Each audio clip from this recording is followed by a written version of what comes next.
My daughter-in-law yelled, "If you are so smart, then pay your own bills," so that night I moved out of the house. A month later, she called me in a panic asking, "Why is the power off?" My response left her speechless. Before I tell you how I brought her world crashing down, let me know where you are watching from in the comments. And if you have ever been underestimated by the very people you sacrificed everything for, hit that like button. My name is Isaiah Turner, but everyone from the old neighborhood calls me Zeke.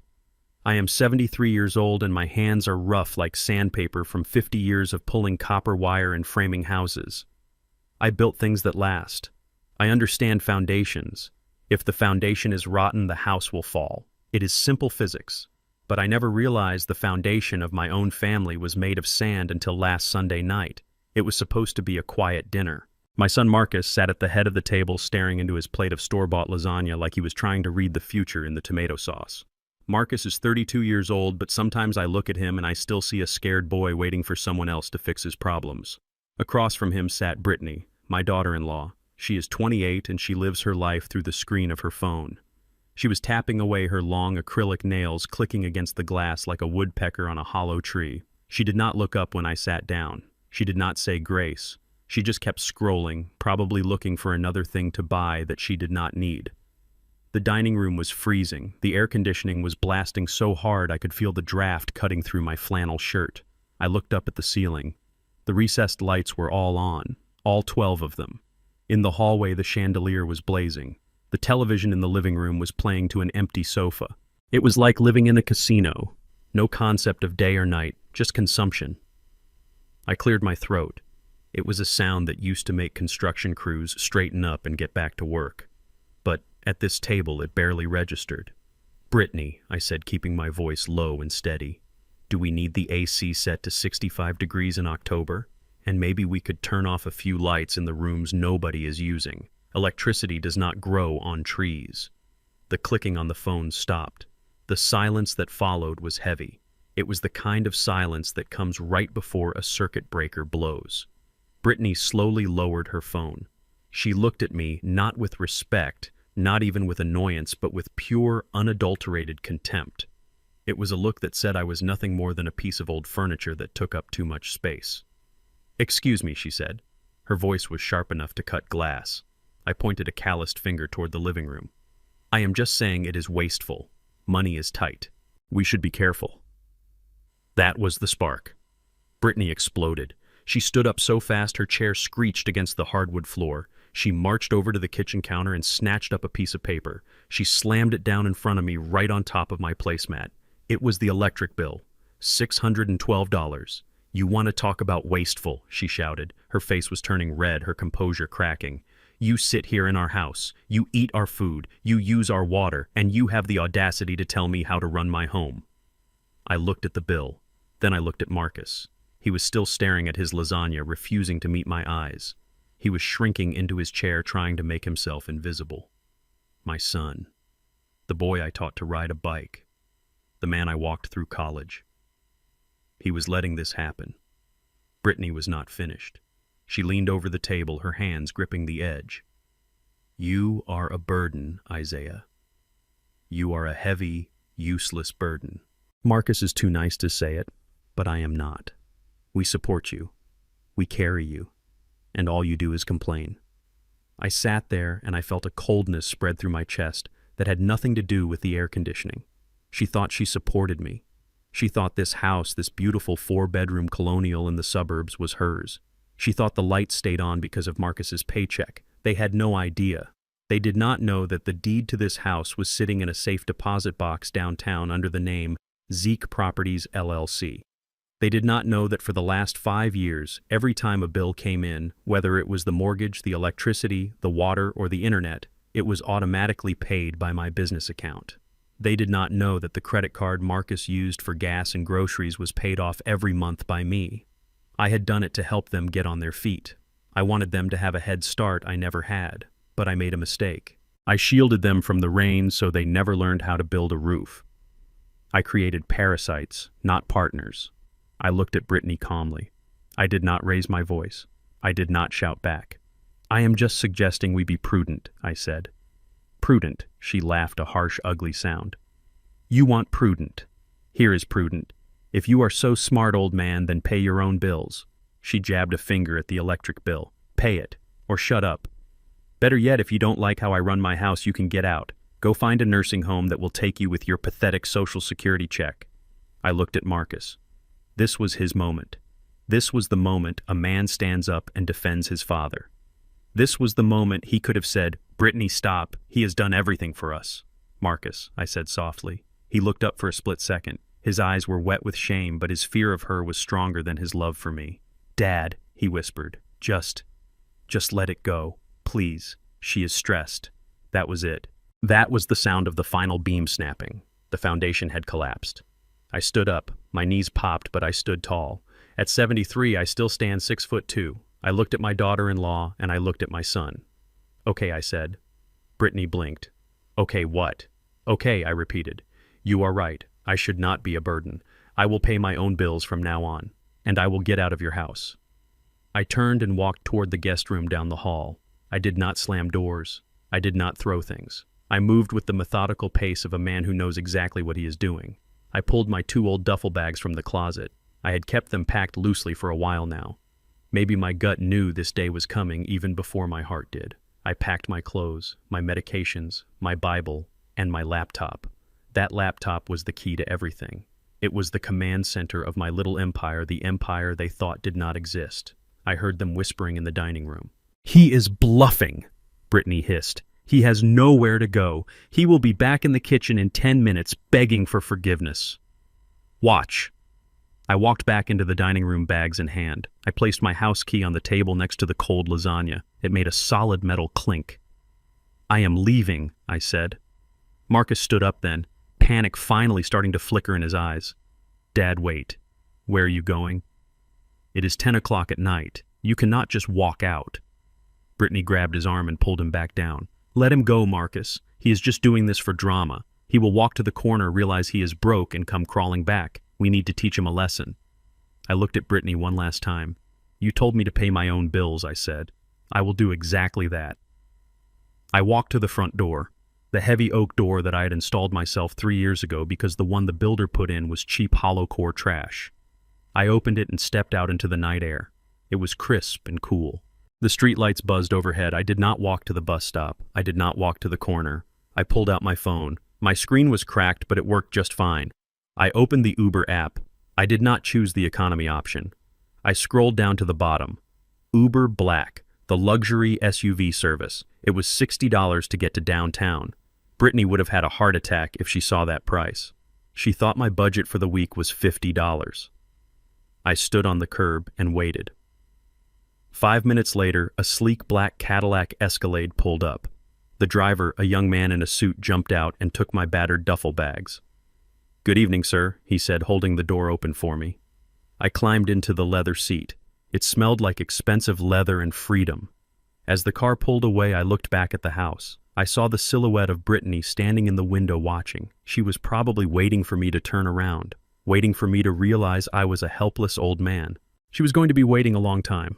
I leaned back and told the driver, "Take me to the Meridian Tower, the penthouse." The driver looked at me in the rearview mirror, eyes widening slightly. The Meridian was the most expensive building in the city. "Yes, sir," he said. I closed my eyes. The engine purred. I was leaving behind my son, my home, and the life I had tried to build for them. It hurt. Lord knows it hurt. But as we merged onto the highway, leaving the suburbs behind, I felt something else. I felt the weight of 3 grown adults get off my shoulders.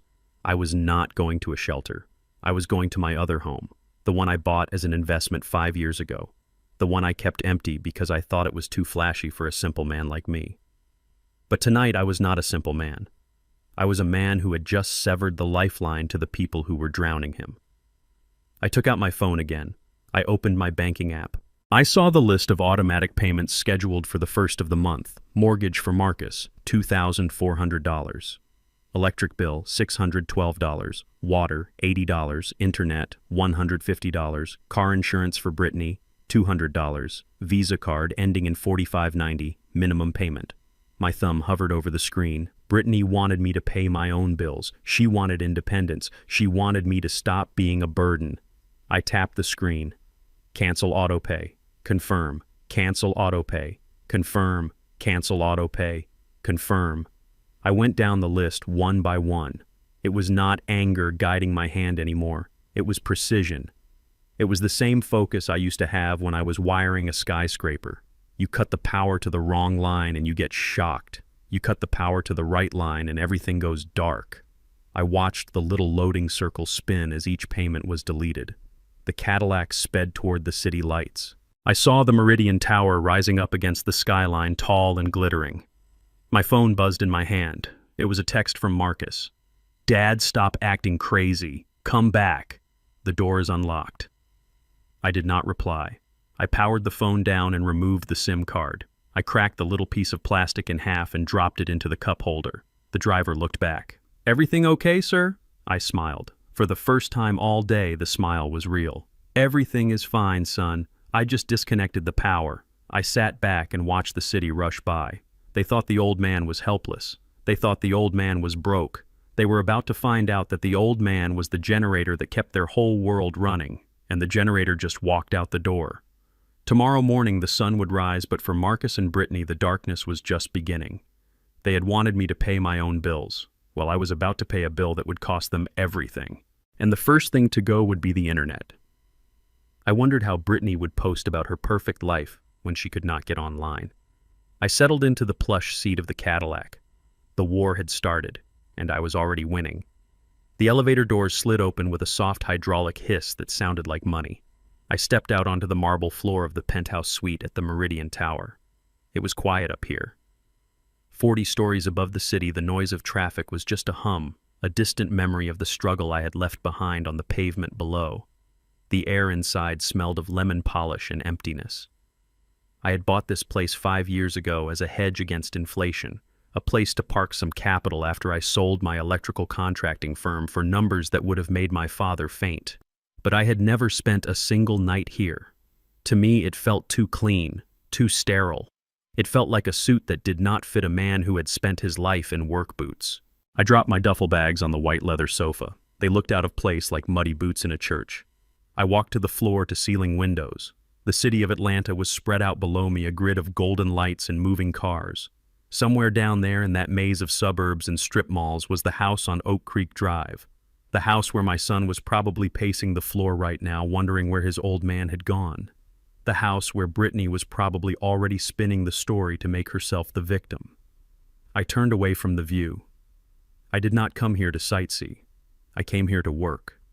I walked into the office. It was a room I had designed myself with dark mahogany paneling and a desk wide enough to land a helicopter on. I sat down in the high-backed leather chair. It groaned under my weight. I pulled my old battered laptop out of my bag. It was a rugged, thick computer, the kind you see on construction sites, covered in dust and scratches. It looked like junk, but inside it held the keys to the kingdom. I opened the lid and the screen flickered to life. I typed in my password, a string of numbers and letters I had memorized years ago. The desktop loaded. I clicked on the icon for the secure banking portal. Enter user ID. Zeke Holdings, LLC. Enter password. The screen refreshed.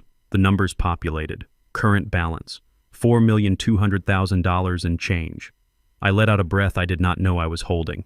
It was still there, all of it. For years I had played the role of the broke retiree. I clipped coupons. I drove a 15-year-old Ford truck that rattled when it hit 40 miles per hour. I wore shirts until the collars frayed. I did it because I wanted to be just Dad.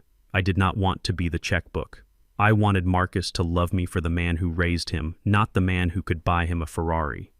But looking at the screen, I realized I had failed. I had become the checkbook anyway. I just did it in the dark. I clicked on the tab labeled Family Trust. This was the lie. This was the secret vein of gold that had been feeding the parasite living in my guest room. I scrolled down to the real estate assets. There it was. 42 Oak Creek Drive. The deed was right there on the screen. Owner of Record Zeke Properties, LLC. Marcus and Brittany thought they owned that house. They thought the bank had approved their loan 5 years ago based on Marcus's credit score of 600 and his job as a mid-level manager at a logistics firm. They were delusional. No bank in Georgia would have lent them $500,000. I bought the house cash. I created a lease-to-own agreement that was so lenient it was practically a gift, and then I filed it away in a drawer and never asked for a dime. I looked at the payment history. Mortgage, paid by Zeke Properties. Property taxes, paid by Zeke Properties. Homeowners insurance, paid by Zeke Properties. HOA fees, paid by Zeke Properties. Brittany loved to brag on Instagram about being a homeowner. She posted pictures of her garden, her kitchen renovation. She didn't own the paint on the walls. I did. And she had the nerve to tell me to pay my own bills. I navigated to the utilities section. This was where it got embarrassing. Georgia Power, account number 55490. Autopay active. Atlanta Water, account number 8821. Autopay active. Comcast Xfinity, Gigabit Pro package. Autopay active. I clicked on the usage details for the electric bill. The graph looked like a mountain range. It spiked every single day at noon. Why? Because Brittany liked to keep the house at 65 degrees while she was home influencing on social media. She was burning my money to keep cool while I sat on the porch sweating because she said I smelled like Old Spice and sawdust. I opened the credit card statements. This was the hardest part to look at. 3 years ago, Marcus had come to me crying. He had maxed out his cards. The interest was eating him alive. He begged for help. I told him I would handle it. I gave him a supplementary card on my business account. I told him it was for emergencies only. Gas, groceries, medicine. I scrolled through the last month's statement. Sephora, $300. Lululemon, $250. The Capitol Grill, $400. Delta Airlines, 2 tickets to Miami, $800. Emergencies. I felt a tightening in my chest. It was not a heart attack. It was heartbreak. I had done this to him. I had crippled my own son with kindness. I remembered the promise I made to Clara on her deathbed. She had grabbed my hand, her grip surprisingly strong for a woman so frail, and she had whispered, "Isaiah, do not let our boy struggle. Promise me you will take care of him." I had promised. I thought I was keeping that promise, but I wasn't taking care of him. I was rotting him from the inside out. I was feeding the very thing that was destroying his character. Brittany was just the symptom. My enabling was the disease. I took a sip of the cold water I had brought up from the lobby. My hand was steady now. The sadness was being replaced by the cold precision of a contractor looking at a building that needed to be demolished. You cannot fix a house with a rotten frame. You have to tear it down to the studs. I moved the mouse cursor to the Manage Autopay button on the electric bill. Are you sure you want to cancel automatic payments for this account? The screen asked me in bold red letters. I thought about Brittany's face when she threw that bill on the table. I thought about her voice. "If you are so smart, old man." I clicked yes. Status canceled. Next payment due immediately. I moved to the water bill. Cancel, confirm.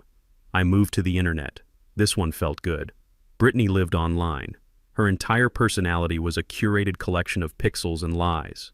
Without high-speed internet, she was just a loud woman in a dark room. Cancel, confirm. I went to the car insurance, the Range Rover. She drove it like a tank, cutting people off parking in handicap spots because she didn't want to walk far in her heels. The insurance premium was ridiculous because she had 2 speeding tickets in the last year. Who paid those tickets? I did. Under the category of legal fees in the ledger, cancel, confirm. Then I got to the credit card, the Visa Black Card, the one Marcus flashed when he wanted to look like a big shot in front of his friends. The limit on that card was $50,000. I clicked on Card Management. Select card ending in 4590, user Marcus Turner. Action suspend card, reason lost or stolen. I paused. It wasn't lost. It wasn't stolen. It was abused. But there was no option for son is a coward and daughter-in-law is a witch. So I selected Other. In the notes field, I typed unauthorized user. Account compromised. Yep, right. Click. Card status suspended. Decline all future transactions. I sat back in the chair. The room was silent, but on the screen I could see the digital connections being severed one by one. It was like watching a demolition crew cut the cables on a suspension bridge. It was swift, it was silent, and it was irreversible.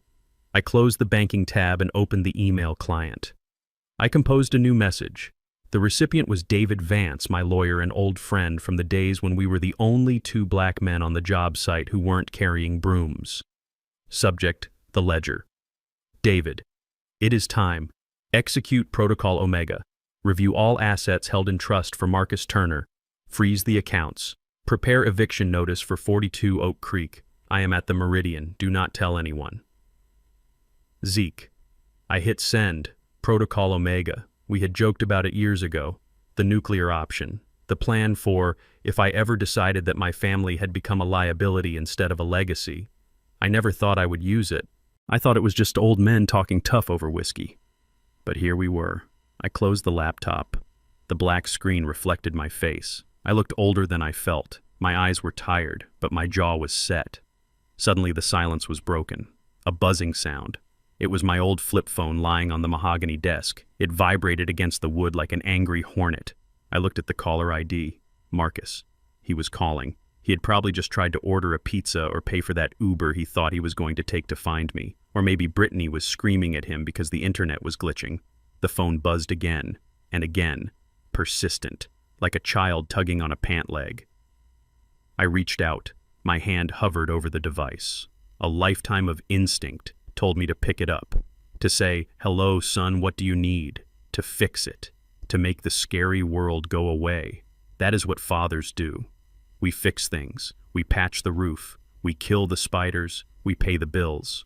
But I wasn't his father tonight. I was his landlord. I was his banker. And the bank was closed. I picked up the phone. I did not open it. I turned it over in my hand, feeling the worn plastic. I found the power button on the side. I held it down. The phone vibrated one last time, a long, dying buzz, and then the little screen went black. I didn't stop there. I popped the back cover off. I dug my thumbnail under the battery and pried it out. Then I slid the SIM card from its slot. It was a tiny chip, a little piece of silicon and gold that connected me to the noise and the demands and the disrespect. I walked over to the trash can under the desk, a sleek stainless steel cylinder. I dropped the SIM card in. It made a tiny plink as it hit the metal bottom. Then I dropped the battery in. Thud. I put the phone back on the desk. It was just a piece of plastic now, a relic. I stood up and walked back to the window. The city lights were still shining below, indifferent to the small tragedy playing out in the suburbs. I wondered what they were doing right now. Were they panicking? Were they blaming each other? Probably. Brittany would be screeching that this was Marcus's fault for not stopping me. Marcus would be sitting there, head in his hands, wondering why his credit card wasn't working on the Domino's app. Let them sit in it. Let them feel the weight of their own choices. I looked at my reflection in the glass. For the first time in 5 years, I stood up straight. My shoulders didn't hurt. The knot in my stomach was gone. I was alone in a penthouse that was too big for me. I had no car. I had no phone. My family hated me. I had never felt better. I walked to the small kitchenette in the corner of the suite. I opened the fridge. It was empty except for a bottle of sparkling water and a single lime. I took the water. I walked out to the balcony. The wind was stronger up here, whipping at my clothes. It felt clean. I took a sip of the water. "You wanted me to pay my bills?" I whispered to the wind. "Check is in the mail." I looked north toward where Oak Creek Drive would be in the darkness. "Lights out," I said, and then I went inside to sleep in a bed that I had paid for with my own sweat and my own blood, a bed where no one could tell me I was a burden. I did not need a crystal ball to know what was happening back at the house on Oak Creek Drive. I knew Brittany. I knew that for her, my departure was not a tragedy, it was a liberation. It was a victory lap. While I was sitting in the quiet, conditioned air of David Vance's law office 3 days later, she was throwing a party. I could picture it perfectly. The expensive scented candles would be burning to mask the smell of the old man. She would have invited her friends, the ones who looked like carbon copies of her with their chemically straightened hair and designer handbags that cost more than my first car. They would be sitting on my furniture, drinking my wine and laughing about how they finally got rid of the dead weight. I can just imagine her voice shrill and triumphant saying he finally left. I told him to man up and pay his own bills and he just walked out. Can you believe it? Now we finally have the space we deserve. She probably thought she had won the lottery. She had the big house, she had the subservient husband, and the grumpy father-in-law was gone, leaving behind nothing but silence and extra square footage. It was the honeymoon phase of her new life. She was the queen of the castle, and the moat was filled with champagne. But while she was toasting to her freedom, I was sitting across a mahogany desk from David Vance. David and I go back 40 years. We were the only two black men on a commercial job site in 1982. I was pulling wire, he was reviewing contracts. We learned early that in this world you have to document everything. You have to keep receipts. Because people will smile to your face and steal the gold out of your teeth the moment you close your eyes. David adjusted his glasses and looked at the stack of papers I had brought. His office smelled of old paper and expensive tobacco. It was a serious room for serious business. "Zeke," he said, his voice gravelly and low, "you have been busy. I am looking at these outflows and I have to ask, did you adopt a small country? Because you are spending enough to support one." I leaned forward. The leather chair creaked. It wasn't a country, David. It was a son, and apparently a princess. We went through the ledger line by line.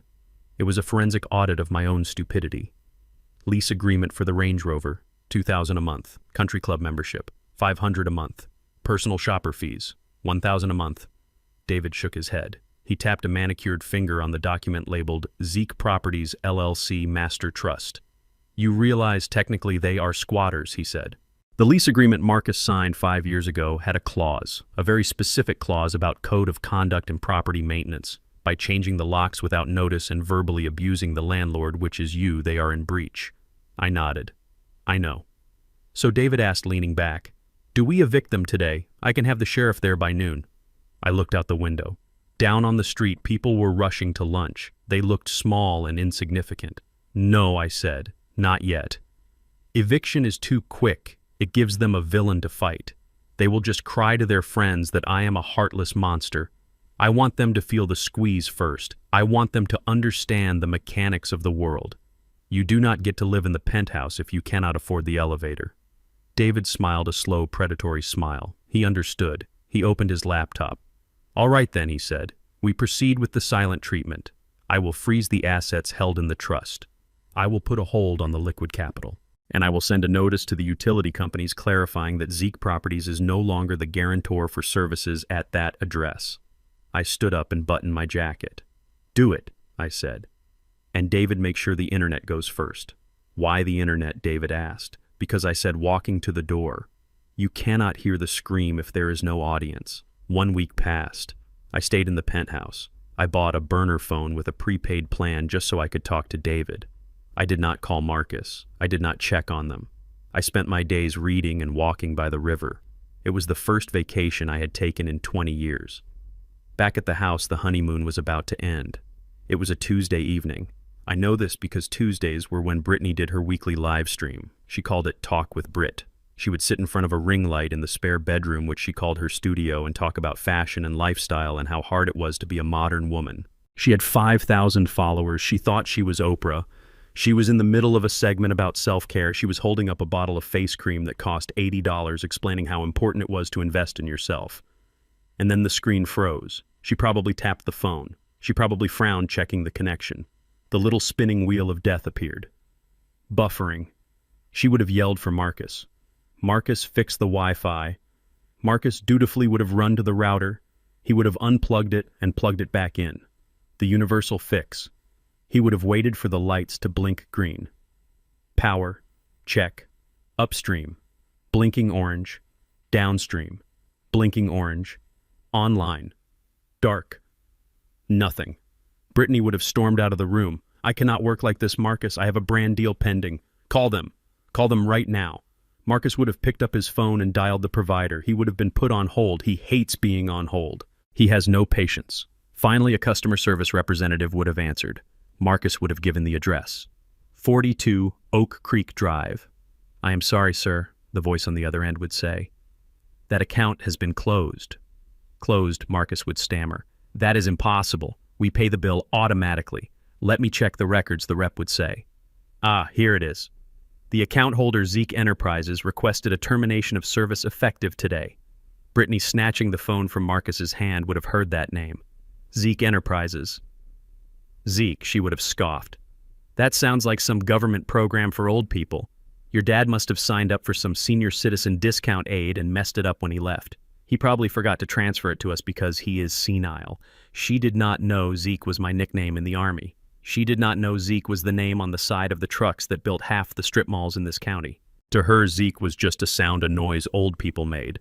Fix it, she would have snapped at Marcus, handing the phone back. Just open a new account. Use your card. I need to be online in 10 minutes. Marcus obediently would have stayed on the line. He would have told the representative that he wanted to open a new account in his name. The gigabit package. The fastest one. Because Brittany needed speed. Certainly, sir, the rep would say. I just need a credit card for the deposit and the first month. It will be $200. Marcus would have pulled out his wallet. The leather wallet I bought him for his birthday. He would have pulled out the heavy black Visa card. The one that made him feel like a king. He would have read the numbers. 4590. He would have waited. The silence on the line would have stretched. I am sorry, sir, the rep would say. That card has been declined. Marcus would have frowned. Try it again. There must be a mistake. That card has a $50,000 limit. I am trying it again, sir. Declined. The code is do not honor. You need to contact your financial institution. Do you have another card? Marcus would have felt a cold bead of sweat roll down his back. He did not have another card. Not a real one. He had a debit card for his personal checking account, but there was maybe $400 in there meant for his lunch money and gas. He couldn't spend $200 on internet. Not without asking me first. But I wasn't there. Brittany, standing in the doorway, arms crossed, would have tapped her foot. Well, what is taking so long? The card isn't working, Marcus would whisper. What do you mean it isn't working, she would snap. It is a black card. It always works. It is declined, Marcus would say, his voice trembling. Brittany would roll her eyes. Useless. Give me mine. She would pull out her card, the supplementary card attached to the same account. Here, she would say to the rep, use this one.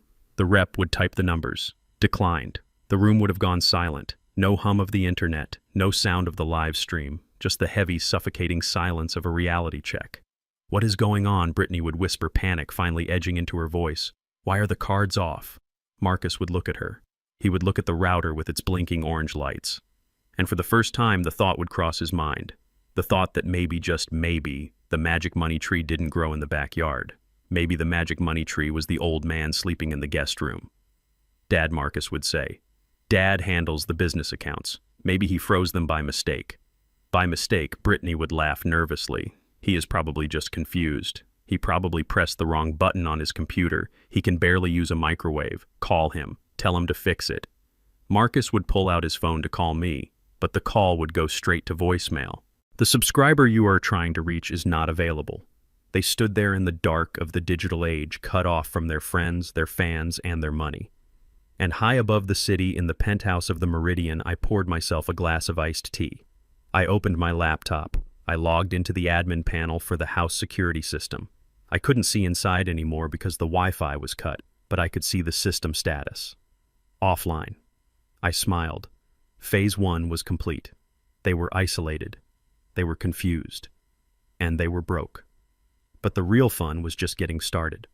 Because tomorrow the sun would come up and Brittany would walk out to the driveway to get into her Range Rover.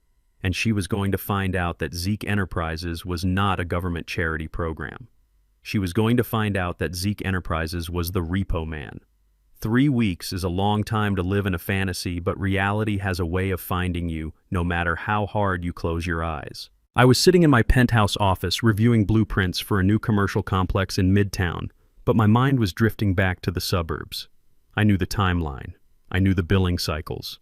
I knew that right about now the grace period was ending. Back at 42 Oak Creek Drive, the fantasy was running on high voltage. It was a Friday evening. Brittany was in the master bathroom preparing for some gala she had bullied Marcus into buying tickets for. She was standing in front of the vanity mirror, the lights blazing like a runway. She had her professional-grade hairdryer going full blast in one hand and a straightening iron plugged in and heating up in the other. The bathroom was a sauna of steam and expensive hairspray. Downstairs, Marcus was probably in the living room playing video games on the 60-inch television, the surround sound shaking the floorboards. The dishwasher was running, the washing machine was churning. Every light in the house was on because Brittany said a dark house felt poor. They were consuming power like it was air infinite and free. And then it happened. It wasn't a flicker, it wasn't a brownout, it was a hard cut. 1 second the hairdryer was screaming and the lights were blinding, and the next second silence. Absolute heavy darkness. The hum of the refrigerator died, the television cut out mid-explosion, the air conditioning compressor outside clunked and shuddered to a halt.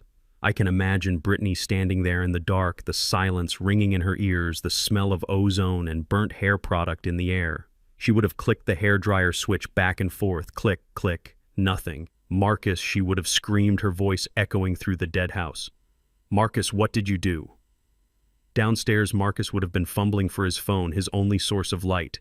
He would have stumbled through the living room, shin banging against the coffee table.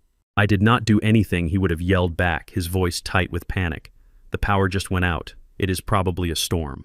But there was no storm. Outside the window, the streetlights were humming steadily. The neighbors' houses were glowing with warmth and electricity. It was just them. A black hole in the middle of a sea of light. Brittany would have come down the stairs using her phone flashlight, the beam cutting through the gloom. She found Marcus by the breaker box in the utility room. Flip it, she ordered. It is just a fuse. You probably overloaded it with your stupid game console. Marcus flipped the main breaker. Clack, then back. Clack. Nothing happened. The house remained dead. It is not the breaker, Marcus said, a cold knot forming in his stomach. The meter. We need to check the meter. They went outside. The digital meter on the side of the house was blank. No numbers, no spinning dial, just a gray screen. There was a red tag on the seal. Disconnect. Brittany stared at the tag. Her face, illuminated by the harsh white light of her phone, looked ghostly and furious. They cut us off, she hissed. Why did they cut us off? Marcus, pay the bill. Right now. Marcus pulled up the Georgia Power app on his phone. He tried to log in, but he paused. He realized he did not know the login. He had never logged in. I don't have the password, he mumbled. What do you mean you do not have the password? Brittany shrieked. You live here. You pay the bills. Marcus looked at her, and in that moment, the first crack of the real truth appeared. I never paid it, he whispered. What? I never paid it, he said louder. It just got paid. I thought it was on autopay. I thought Dad set it up when we moved in. The silence in the driveway was louder than the hairdryer had been. Brittany looked at him like he was a bug she wanted to squash. You mean to tell me, she said, her voice dangerously low, that for 5 years you have never once looked at an electric bill? You just assumed the magic electricity fairy came by and tapped the house with a wand. I thought Dad handled it, Marcus said, his voice cracking. He said he would help us get settled. Brittany grabbed the phone from him. She dialed the customer service number on the red tag. She put it on speaker. The hold music, tinny and cheerful, played into the night air. Finally, a representative answered. Georgia Power emergency line, how can I help you? My power is out, Brittany snapped. I am at 42 Oak Creek Drive, turn it back on. One moment, ma'am, let me pull up the account. The sound of typing keys clicked over the line. Mom, I see here that service was disconnected this evening due to non-payment. That is ridiculous, Brittany said. We pay every month. The representative paused. Mom, the last payment on this account was made 3 months ago. Since then, the balance has accumulated. The account is currently $1,842 in arrears. 1,800, Marcus gasped. That is impossible. It is a large home, sir, the rep said coolly. And looking at the usage history, you are in the highest tier of consumption, plus late fees and the reconnection deposit. To restore power, we will need the full balance paid immediately. $1,800. Marcus did not have $1,800. He didn't have $800. His credit card was dead. His bank account was on life support. Who is the account holder? Brittany demanded. The account is under Zeke Properties, LLC, the rep said. There was that name again. Zeke. Brittany froze. The phone hovered in her hand. The pieces of the puzzle slammed together in her mind with a violent force. The internet, the car, the house, the power, Zeke, Isaiah. It wasn't a government program, it wasn't a glitch. It was me. She hung up the phone without saying goodbye. She turned to Marcus, her eyes wide in the darkness. It is him, she whispered. It is your father. He did this. Marcus shook his head, denial still his first instinct. No, Dad wouldn't. He wouldn't leave us in the dark. He just forgot. He is old Brit. He forgot to pay the bill, and now he is gone and nobody knows the password. He didn't forget. Brittany screamed. She threw her hands up, pacing the driveway in her silk robe. He did this on purpose. He is trying to punish us. He is trying to ruin my night. She looked at the dark house, the looming silhouette of the life she thought she deserved. Then she looked at her phone. She dialed my number. The old number. The one that was currently sitting in a landfill somewhere inside a crushed plastic casing. She put it on speaker. It rang, and rang, and rang. "Pick up, you miserable old man," she screamed at the phone. "Pick up!" Finally, it went to voicemail. The automated greeting played. "This is Isaiah. Leave the message." Brittany waited for the beep, and then she unleashed the venom she had been storing up for 3 weeks. Isaiah. "I know you can hear me. You think you are funny, do you not? You think you are teaching us a lesson. Well, listen to me. You are pathetic. You cut the power to your own son's house. Who does that? What kind of father does that?" She took a breath, her chest heaving. And then she played the card she had been saving, the ace in the hole, the lie she thought would bring me to my knees. "And you know what else, Isaiah? You are not just hurting us. You are hurting your legacy, because I am pregnant." Marcus's head snapped up. He looked at her shocked. Brittany didn't look back. She kept screaming at the phone, "That is right. I am pregnant. I am carrying your grandchild, and you left us in the dark. You left us without heat. You are trying to kill this baby before it is even born. If anything happens to me, Isaiah, if I trip in this dark house and lose this baby, it is on you. You are a murderer. Do you hear me? You are a murderer." She hung up the phone, breathing hard. She looked at Marcus, daring him to challenge her. "You are pregnant," Marcus whispered. "No, you idiot," she hissed. "Of course I am not pregnant." But he does not know that. He is an old, sentimental fool. He hears the word grandchild and he will be back here in an hour with his checkbook open and tears in his eyes. Just watch. She marched back toward the house, using her phone light to guide the way. "Come on," she said. "We will light some candles." He will call back. He has to. Marcus stood in the driveway for a moment longer, looking at the red tag on the meter. $1,800. He looked at the dark windows of the house. He thought about the lie his wife had just told. He thought about the father he had driven away. For the first time in his life, Marcus felt a true chill. It wasn't the wind. It was the realization that the safety net was gone and he was free, falling into a darkness he had helped create. He followed Brittany inside. The house was silent as a tomb. They sat on the couch in the flickering light of a vanilla-scented candle, waiting for a phone to ring. They waited, and they waited. But miles away, in a room filled with light, I was sleeping soundly. I never got the message. I never heard the lie. And even if I had, I knew the truth about biology, and I knew the truth about Brittany. The darkness settled over 42 Oak Creek Drive, heavy and absolute. The food in the refrigerator began to warm. The ice in the freezer began to melt, and the reality of their situation began to rot, just like the meat in the drawer. They were alone, and the bill was due. The sun rose over the city of Atlanta, painting the sky in shades of bruised purple and burnt orange. From the balcony of my penthouse, I watched the light hit the glass towers of the financial district. It was quiet up here. The wind whipped around the 45th floor, carrying the scent of rain, but inside the air was still and cool. I poured myself a cup of black coffee from the French press. It was hot, it was strong, and most importantly, it was paid for. I sat down at the marble island in the kitchen. In front of me lay the old flip phone. It looked like a relic from another lifetime, a piece of plastic debris that had washed up on the shore of my new life. I had taken the battery out the night I left, but this morning I felt a strange pull to put it back in. It was not regret. It was curiosity. I wanted to know if the message had been received. I wanted to know if the darkness had finally made them see the light. I snapped the battery into place. The phone buzzed in my hand, a startling mechanical heartbeat.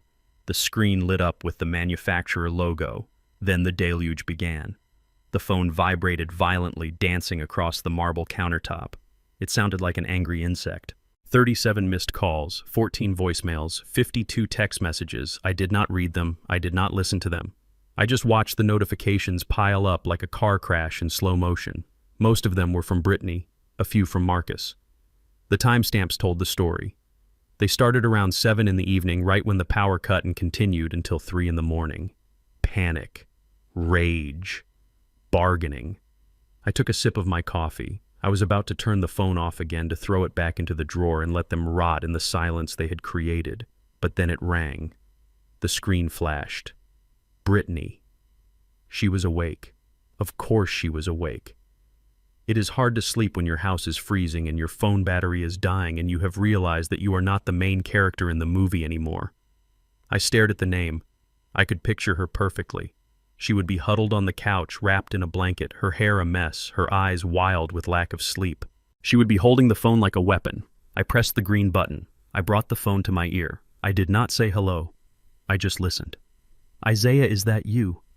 Her voice was not the smooth, polished tone she used for her social media followers. It was raw. It was shrill. It sounded like metal grinding on metal. "Isaiah, answer me. I know you are there. I can hear you breathing." I took another sip of coffee. I let the silence stretch out. I wanted her to feel the distance between us. I wanted her to feel the miles and the money that separated my morning from hers. "Good morning, Brittany," I said finally. My voice was calm, deep, steady. It sounded like the voice of a man who had slept 8 hours on Egyptian cotton sheets. "Good morning," she screamed. The sound distorted the tiny speaker. "Are you insane? Do you have any idea what is happening here?" "I imagine it is quite dark," I said. "Dark," she shrieked. "It is a tomb, Isaiah. The food in the fridge is spoiling. I cannot shower because the water heater is electric. I cannot charge my phone. My data is almost gone. Why did you do this? Why are you doing this to us?" I placed the coffee cup down gently. "I did not do anything, Brittany," I said. "Do not lie to me," she yelled. "I called the power company. I called the water company. They told me Zeke Properties canceled the service." "That is you. You are Zeke. You are the one who cut us off. You are a sick, twisted old man." I leaned back in my chair. "I did not cut you off," I said. "I simply stopped paying bills that were not mine." There was a pause on the other end, a moment where her brain tried to process the logic and failed because it clashed with her entitlement. "They are your bills," she spat. "It is your house. It is my house," I agreed. "But you are the ones living in it. You represent the demand. I just supplied the electricity. Until now." "You cannot do this," she said, her voice dropping to a dangerous hiss.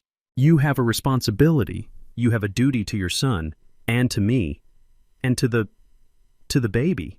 She threw the lie out there again. The pregnancy. I knew it was a lie. I knew because 3 weeks ago I found a box of tampons in the bathroom trash. I knew because she drank 3 glasses of wine the night I left. But she was desperate. She was throwing everything against the wall to see what would stick. I ignored the lie. I went straight for the jugular. "Do you remember what you said to me, Brittany? Last Sunday, at the dinner table?" She went quiet. I remember I continued. "You stood up. You pointed your finger at me. And you said, 'If you are so smart, old man, then pay your own bills.'" I paused, let the words hang in the air between us, connected by invisible towers and miles of wire. "Well, Brittany," I said, "I took your advice. I looked at my life and I realized you were right. I should pay my own bills. So I came here. To my penthouse." "Penthouse," she scoffed. A bitter laugh escaped her lips. "Oh, please, Isaiah. Stop the charade. You are probably at a Motel 6 off the interstate burning through your Social Security check. You do not have a penthouse. You are a retired electrician. You are nobody." I looked around my kitchen.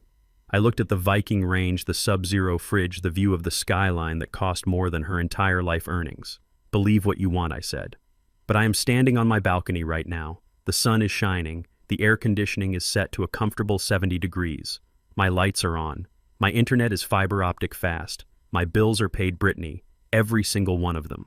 I could hear her breathing on the other end. Fast, shallow breaths. She was angry, but underneath the anger there was fear. She was starting to realize that maybe, just maybe, she didn't know everything. So I continued, my voice hardening. "I have handled my business, just like you asked. Now the question is, have you handled yours? Because looking at the situation, it seems like you are sitting in the dark in a house you do not own, waiting for a handout from a man you despise." "You are evil," she whispered. "You are a vindictive, bitter old man. Marcus is crying, Isaiah. Your son is sitting here crying because he cannot believe his father would treat him like this. Marcus is crying because he is 32 years old and he just found out that electricity costs money, I said. He is crying because reality just kicked down the front door. Tell him to dry his eyes. Tears do not pay the reconnection fee. How much is it? She asked suddenly. Her voice shifted. It became transactional. How much to turn it back on? $1,800, I said, plus late fees, plus a deposit because your credit is shot. 1,800, she gasped. We do not have that. You know we do not have that. You have all the money. I have my money, I corrected. You have your money. Or you did until you spent it on purses and dinners you could not afford. Isaiah, please, she said. And for a second I thought she might apologize. I thought she might say she was sorry, but she didn't. She just pivoted to a demand. Transfer the money. Just transfer it to Marcus's account. We will pay the bill. We will figure this out later. But turn the lights back on. I have an event tonight. I need to get ready. I laughed. It was a dry, humorless sound. You still do not get it, do you? I asked. The bank is closed, Brittany. Zeke Properties is under new management. And the new management does not support parasites. I am not a parasite, she screamed. I am your daughter-in-law. You are a stranger living in my house, I said, and you have overstayed your welcome. I am going to sue you, she threatened. I am going to call the police. I am going to tell everyone what you did. I will ruin you, Isaiah. I will tell the whole church that you abandoned a pregnant woman in the freezing cold. Do it, I said. Tell them. Tell them everything. But make sure you tell them the part where you told me to leave. Tell them the part where you called me a burden. Tell them the part where you have lived rent-free for 5 years and never said thank you once. She was sputtering now, incoherent with rage. Goodbye, Brittany, I said. Wait, she yelled. Wait, do not hang up. I pulled the phone away from my ear. Good luck with the bill, I said. It is due upon receipt. I snapped the phone shut. The click was satisfying. It was final. I sat there for a moment, my hand resting on the cool plastic of the phone. My heart was beating a little faster than usual, but it wasn't from stress. It was from the adrenaline of finally standing up. Of finally saying the words that had been stuck in my throat for years. She didn't believe me. I knew that. She thought the penthouse was a lie. She thought I was bluffing. She thought I was sitting in a cheap room somewhere hoarding my pennies, waiting for her to apologize so I could come running back to save them. She underestimated me. That was her fatal flaw. She looked at my gray hair and my work boots and she saw weakness. She didn't see the man who had built a company from a single tool belt. She didn't see the man who had negotiated contracts with sharks and come out wearing their skin as a coat. She thought she was dealing with a grumpy grandpa. She didn't know she was dealing with a CEO. I stood up and walked to the window. I looked down at the city. Somewhere down there in the sprawling suburbs, the morning light was creeping into a cold, dark house. Brittany was probably staring at her dead phone, screaming at Marcus, throwing things against the wall. She was angry, yes, but she wasn't broken yet. She still had her car. That big, shiny Range Rover sitting in the driveway. The symbol of her status. The vehicle she used to look down on the rest of the world. She probably thought she could just drive away from this mess. Go to a hotel. Go to her mother's house. Use the car to escape the consequences. I smiled. She didn't know about the car. She didn't know that the lease was in the name of Zeke Holdings. She didn't know that the contract had a very specific clause about authorized users and conduct detrimental to the company. And she definitely didn't know that I had already made a call to the recovery team. I checked my watch. It was 8:15 in the morning. Brittany usually left for her Pilates and brunch routine at 8:30. I imagined her storming out of the house, keys in hand, ready to flee the scene of her humiliation. She would be expecting the comfort of heated seats and a premium sound system. She would be expecting her escape pod. But Zeke Holdings had just initiated a recall. I took another sip of coffee. It tasted better than any champagne I had ever had.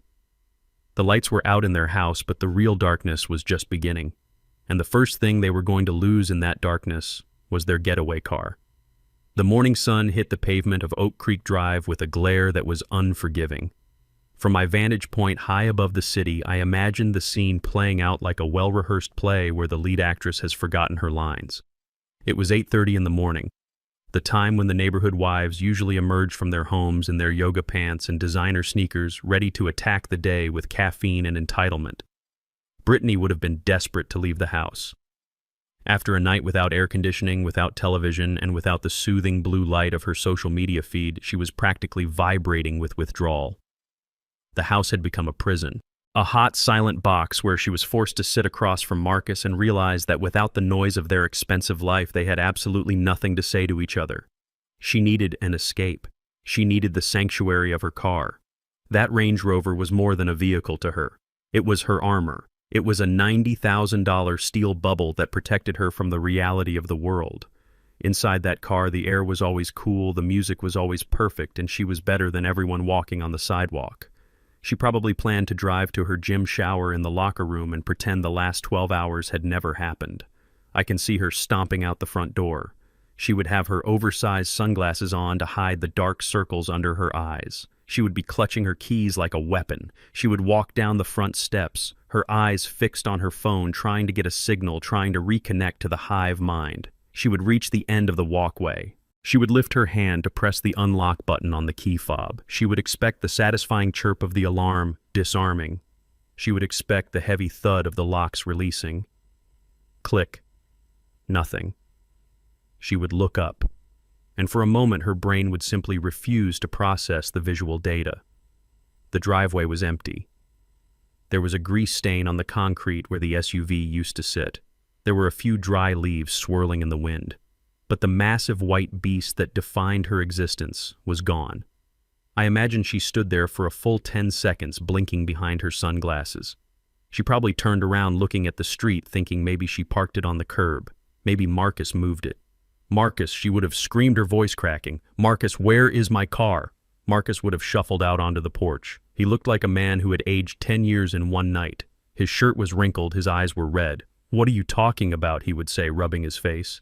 It is in the driveway. Look, Marcus, look, it is gone. Someone stole it. Oh my God, someone stole my car. The panic would set in then, real, visceral panic. That car was not just transportation, it was her identity. Without it, she was just a woman standing in a driveway in the suburbs. Call the police, she shrieked. Call them right now. This neighborhood is going to hell. I told you we needed a gate. I told you. She dialed 911. She paced back and forth in the empty driveway, her heels clicking on the concrete like a ticking clock. Yes, I would like to report a grand theft auto. My Range Rover was stolen from my driveway. Yes, right now. I want an officer here immediately. This is an emergency. I sat in my office at the Meridian, sipping my coffee, listening to the silence of my own phone. I knew exactly what was happening because I had authorized it. At 3 a.m., while they were fitfully sleeping in the heat, a flatbed tow truck from Quick Recovery Services had rolled silently up the street. They didn't even need keys. I had provided the spare set. They put the car in neutral, winched it up, and drove away. It was cleaner than a surgery. 20 minutes later, a patrol car would have pulled up. A bored officer would have stepped out, adjusting his belt. He had dealt with stolen cars before. Usually it was kids joyriding or a chop shop operation. But in this neighborhood, it was usually something else. Brittany would have rushed him. Officer, thank God. You have to find it. It is a 2022 Range Rover autobiography. White with tan interior. It has custom rims. The officer would have held up a hand. Calm down, ma'am. Do you have the license plate number? She would have rattled it off. She knew it by heart because it was a vanity plate. Brit LFE. The officer would have walked back to his cruiser to run the plate. Brittany would have stood there tapping her foot, arms crossed, glaring at the neighbors who were starting to peek out their windows. She hated being watched when she wasn't in control of the narrative. A few minutes later, the officer would have walked back. He wouldn't be writing anything down. He would have that look on his face. The look that says, this isn't a police matter. Mom, he would say, your vehicle hasn't been stolen. What do you mean? She would snap. It is not here. Therefore, it is stolen. Do your job. The officer would sigh. Mom, I checked the database. The vehicle was repossessed early this morning. The repo company logged it with the department at 3:15 a.m. Repossessed. The word would have hung in the air like a foul smell. That is a lie, Brittany would have said, her face turning a deep shade of crimson. We pay our bills. We lease that car. It is fully paid up. According to the report, the officer would say, checking his computer screen, the lien holder ordered the recovery. Zeke Holdings. Brittany would freeze. Zeke again. That name was haunting her. First the power, now the car. Marcus, she would hiss, turning to her husband, who was cowering by the front door. Who is Zeke Holdings? Marcus would look confused. I do not know. I thought the lease was through the dealership. Call them, she would order. Call the number on the registration papers. Find out what is going on. This is a mistake, a clerical error. I am going to sue them for emotional distress. Marcus would run inside. He would dig through the filing cabinet in the messy home office. He would find the lease agreement, the one he signed 2 years ago without reading because he was too busy admiring the leather seats. He would bring the paper out to the driveway. Brittany would snatch it from him. Lessor Zeke Holdings, LLC, contact 5550199. She would dial the number. Her hand shaking with rage. She put it on speaker so the officer could hear her destroy whoever was on the other end. It rang once, twice. Zeke Holdings Executive Office. Mrs. Gable speaking. It was my secretary. Mrs. Gable has been with me for 15 years. She is a woman who raised 4 boys and takes zero nonsense from anyone. I had briefed her at 7 a.m. This is Brittany Turner. Brittany would announce, using her married name like a title of nobility. You people stole my car this morning. I am standing here with a police officer. You have 5 minutes to bring it back before I file charges for theft and harassment. There was a pause on the line, then the rustling of papers. Mrs. Turner. Mrs. Gable said, her voice crisp and professional. The vehicle was not stolen. It was recovered due to a breach of contract. Breach of contract, Brittany screamed. The payments are automatic. Check your records, you incompetent woman. The payments are not the issue, Mrs. Gable said calmly. Though I should note the auto pay was canceled yesterday by the account guarantor, but the vehicle was recalled under the conduct clause. What conduct clause? Clause 17, paragraph B. Mrs. Gable recited. The lessee agrees to maintain a standard of conduct respectful to the lessor and the benefactor of the trust. Any verbal abuse, slander, or actions deemed detrimental to the owner of the asset result in immediate termination of the lease agreement. Brittany stood there, her mouth open. Abuse, slander. Who is the owner, she whispered. Who is the lessor? The owner of Zeke Holdings is Mr. Isaiah Turner, Mrs. Gable said. Your father-in-law. The phone slipped from Brittany's hand. It clattered onto the concrete. The screen cracked. The police officer looked at Marcus, then at Brittany. He chuckled, a low, dry sound. Sounds like a civil matter, folks, he said, touching the brim of his hat. You have a nice day. He got in his cruiser and drove away, leaving them standing in the empty driveway. Brittany looked at Marcus. The shock was wearing off, replaced by a cold, dawning horror. The car, she whispered. The car wasn't ours. No, Marcus said, his voice hollow. Dad bought it. He set up the lease. He said he handled the financing to get us a better rate. He owns it, she said. He owns the car. He owns the house. He owns the power. She looked around the suburban street, the manicured lawns, the sprinklers hissing, the SUVs driving by with happy moms drinking lattes. It all looked the same as it did yesterday, but suddenly she was not part of it anymore. She was an imposter, a squatter. She looked down at her outfit, her expensive yoga pants, her brand name top. Without the car, without the backdrop of wealth, she just looked like a woman playing dress-up. He cannot do this, she said, but her voice lacked its usual fire. It was thin, weak. He just did, Marcus said. He turned and walked back into the hot, dark house. Brittany stood alone in the driveway. The sun was getting higher. It was going to be 90 degrees today. She had a hair appointment at 10, a lunch date at 12. She realized with a jolt that she couldn't get to any of them. She couldn't call an Uber because her phone was dying and the credit cards were frozen. She couldn't drive. She couldn't even go inside and watch TV to distract herself. She was trapped. Trapped in the suburbs with no wheels and no money. For the first time in her life, Brittany felt the crushing weight of being truly helpless. And the worst part was she knew exactly who was holding the keys. Up in the penthouse, I closed the file on my laptop. The GPS tracker showed the Range Rover was safely parked at the impound lot across town. It would be detailed and sold by next week. I poured another cup of coffee. The silence in the apartment was beautiful, but I knew it wouldn't last. Desperation makes people loud, and right now down on Oak Creek Drive, the volume was about to get turned up to 11. They had lost the luxuries. Now they were about to lose their dignity, and I was just getting comfortable in my front row seat. Social death is slower than physical death, but for a woman like Brittany, it is infinitely more painful. Without her Range Rover, she was stranded on an island of concrete and manicured grass. Without the air conditioning, the house on Oak Creek Drive had become a stifling box that smelled of stale air and desperation. But the real blow, the one that actually drew blood, was the silence of her phone. Brittany lived for the notification sound. It was her dopamine. It was her proof of existence. But as the days dragged on into a second week of darkness, the notifications stopped coming. The circle of friends she had cultivated so carefully, the women she brunched with and gossiped with, began to tighten, and she was on the outside. It started with the book club. It was supposed to be her turn to host. She had planned an elaborate evening with catered hors d'oeuvres and wine pairings she could not afford. But with the power cut and the house smelling like a locker room, she had to cancel. She sent a text to the group chat claiming a sudden migraine, a family emergency, something vague and dramatic. Usually that would elicit a flurry of heart emojis and offers of help. This time there was just silence.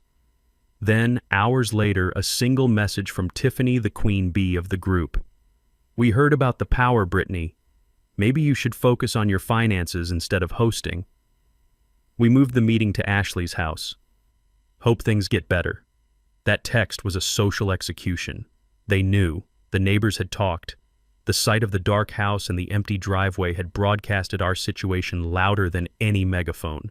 Brittany was no longer the envy of the neighborhood. She was the charity case. She was the cautionary tale. I watched all of this from a distance, but I didn't need eyes on the ground to know she was unraveling. I knew Brittany.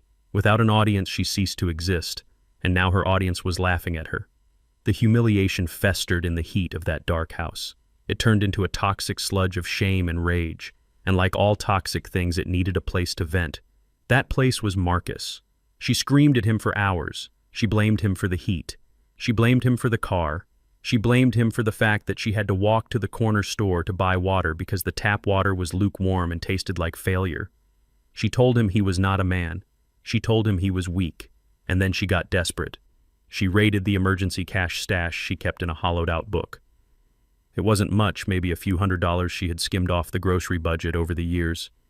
She didn't use it to pay the electric bill. She didn't use it to buy food. She used it to hire a private investigator. Not a good one. A good one costs thousands. She hired a guy who probably worked out of his van. But it didn't take a genius to find me. My name is on the deed to the Meridian Tower condo. It is public record if you know where to look. So on a Thursday afternoon, 3 weeks after I walked out, my intercom buzzed. It wasn't a guest. It wasn't a delivery. It was the front desk. But before that, let me tell you about Marcus's journey. I pieced it together later. He didn't have a car. He didn't have Uber money. So my son, the man who used to wear $500 loafers, took the bus. He walked 2 miles to the nearest MARTA stop in 90-degree heat. He sat on a plastic seat next to people he would have looked down on a month ago. He sweated through his linen shirt. He wiped grime off his forehead. He arrived downtown looking like a shadow of himself. His clothes were wrinkled because they had been pulled from a laundry pile that couldn't be washed. He hadn't shaved in 3 days. And he smelled like stress and old sweat. Brittany had sent him on a mission. Go to your father, she had ordered him. Go to his fancy penthouse. Demand he release the funds. Tell him I am sick. Tell him I am in the hospital. Scream at him. Break things. Do not come back without a check. She thought she was sending a soldier. She was sending a beggar. I was sitting in my living room reading a biography of Rockefeller when the console on the wall chirped. I walked over and pressed the button. The video feed flickered to life. It was the view from the lobby concierge desk. The lobby of the Meridian is a cathedral of capitalism. Floors made of Italian marble ceilings that soar 30 feet high, gold leaf accents on the pillars. It is a place that demands respect. It demands that you look the part. And standing there in the middle of all that opulence was Marcus. He looked small. He looked out of place. He was arguing with the concierge, a man named Stefan, who wore a suit that fit better than anything Marcus currently owned. "Sir, you cannot go up," Stefan was saying, his voice polite but firm, the voice one uses with a vagrant who has wandered in from the heat. "The elevators are keycard access only." "I told you he is my father," Marcus said, his voice cracking. "Isaiah Turner. He lives in the penthouse. Just call him. He will let me up." Stefan looked doubtful. He looked at Marcus's stained collar. He looked at his scuffed shoes. He looked at the desperation radiating off him like heat waves. "I will ring the unit, sir," Stefan said. "But if he does not answer, you will have to leave." I watched on the screen as Stefan picked up the phone. A second later, the phone on my wall rang. I picked it up. "Mr. Turner, this is Stefan at the front desk. I apologize for the disturbance." "It is no trouble, Stefan. What is it?" "There is a man here, sir. He claims to be your son. He is quite insistent. He says he needs to see you immediately." I looked at the screen. The camera zoomed in slightly on Marcus's face. He looked exhausted. He looked broken. But he also looked entitled. He was standing there with his hand out, waiting for Daddy to buzz him in, waiting for Daddy to fix it, waiting for Daddy to refill the bank account so he could go back to his air-conditioned life and his wife who hated him. If I let him up, he learns nothing. If I let him up, I am just the ATM again. I am just the safety net. I looked at his eyes. They were pleading. But they weren't the eyes of a man who had learned his lesson. They were the eyes of a junkie looking for a fix. "Mr. Turner," Stefan asked, "should I send him up?" I took a deep breath. It was the hardest breath I have ever taken. It went against every biological imperative I had. Protecting your young is instinct, but sometimes protecting them means letting them fall. I leaned into the intercom. "Stefan," I said, my voice steady and cold as the marble floor in that lobby. "Yes, sir." I looked at the image of my son one last time. I do not know that man. There was a pause, a silence that stretched for a heartbeat. Sir Stefan asked, confusion creeping into his professional tone. "He says his name is Marcus. He says he is your family." I gripped the phone tighter. "I have no family," I said. "I live alone." The man is mistaken. "Please ask him to leave. And Stefan, if he refuses, call the police. I do not want to be harassed." "Understood, sir. Apologies." I hung up the phone. I kept my eyes on the screen. I watched Stefan put the receiver down. I watched him turn to Marcus. I couldn't hear what he said, but I saw Marcus's face crumble. It wasn't anger. It wasn't rage. It was shock. Pure, absolute shock. He shook his head. He pointed at the ceiling. He yelled something. Stefan stepped back and signaled to the large security guard standing by the door. The guard moved in. He was gentle, but he was big. He took Marcus by the elbow. Marcus tried to pull away. He looked up at the security camera. He looked right at me even though he couldn't see me. He mouthed the word, "Dad." I didn't blink. I didn't press the button to unlock the door. The guard guided him toward the revolving doors. Marcus stumbled. He looked like he was going to collapse, but the guard kept him moving, pushing him out of the cool sanctuary of the lobby and back onto the hot, humid pavement of the city. I watched him stand there on the sidewalk for a long time. People walked around him, giving him a wide berth. He looked up at the building, shielding his eyes against the sun, trying to see the top floor, trying to see me. But the windows of the penthouse are tinted. They are reflective. All he saw was himself. All he saw was a man in wrinkled clothes with no money and no father. He pulled his phone out, probably to call Brittany to tell her he had failed. But then he put it back in his pocket. He knew what awaited him at home. He knew she wouldn't offer him comfort. She would offer him venom. He started walking, shoulders slumped, head down. He walked toward the bus stop. I turned off the monitor. The screen went black. I walked to the kitchen and poured a glass of water. My hands were shaking. Just a little. It was cruel. I know it was cruel. To deny your own flesh and blood. To look a stranger in the eye and say, "I don't know him." But it was necessary. He had to know that the door was truly closed. He had to know that his name didn't open locks anymore. He had to know that being my son wasn't a job title. Brittany wanted him to be a man. Well, today, he was going to have to be one. He was going to have to go home empty-handed and face the consequences of the life they had built together. I sat down on the sofa. The silence in the penthouse was different now. It wasn't peaceful. It was heavy. It was the weight of a decision that could not be unmade. But then I thought about the electric bill. I thought about the "if you're so smart." I thought about the years of being treated like a wallet with a pulse. And I drank my water. They had wanted independence. I just gave them the purest form of it. Total absolute solitude. Marcus would go back to the dark house. Brittany would scream. They would be hungry. They would be hot. And maybe, just maybe, in the darkness they would finally start to see. Desperation has a smell. It smells like sour milk and unwashed bodies in a house that has been baking in the Georgia heat for 3 weeks without air conditioning. Back at 42 Oak Creek Drive, the atmosphere had shifted from panic to something much darker. It was no longer about survival. It was about revenge. Brittany was sitting at the kitchen table by the light of a battery-powered lantern. Her phone was plugged into a portable charger she had begged off a neighbor. She wasn't scrolling through Instagram anymore. She was reading articles. Articles about elder law, articles about capacity and guardianship, articles about how to take control of a family member who has lost their way. Marcus was sitting opposite her, shirtless and sweating. He looked like a ghost. He had lost 10 pounds. His eyes were hollow. The rejection at the Meridian lobby had broken something in him, but instead of rebuilding himself, he had let Brittany sweep up the pieces and glue them back together into a weapon. "He is sick, Marcus," Brittany whispered. Her voice was raspy. "That is the only explanation. A sane father doesn't do this to his son. A sane grandfather doesn't abandon his unborn grandchild. He has lost his mind, Marcus." Marcus looked at her. He wanted to believe it. It was easier to believe that I was crazy than to accept that I was just disappointed. "You saw him at the lobby," Brittany pressed. "You said he looked at you and said he didn't know you. That is dementia, Marcus. That is classic early onset dementia. He is forgetting his own family. He is paranoid. He thinks we are enemies." Marcus nodded slowly. "He did say that. He looked right at me and said he had no family." "Exactly," Brittany said, slamming her hand on the table. "He is having a mental break, and in this state he has access to millions of dollars. He is spending it on a penthouse. He is spending it on luxury cars. He is burning through your inheritance, Marcus. He is burning through our future because his brain is broken." She slid a piece of paper across the table. It was a printed form downloaded from a legal aid website. "Petition for emergency guardianship. We have to save him from himself," Brittany said, her eyes gleaming with a predatory light. "We have to file for conservatorship. If the court grants it, we get control of his finances. We get control of his medical decisions. We can move him into a facility where he can get the help he needs. And we can stop him from wasting all the money." Marcus looked at the paper. It was a heavy thing. To declare a man incompetent is to strip him of his humanity. It is to say he is no longer a person but a child.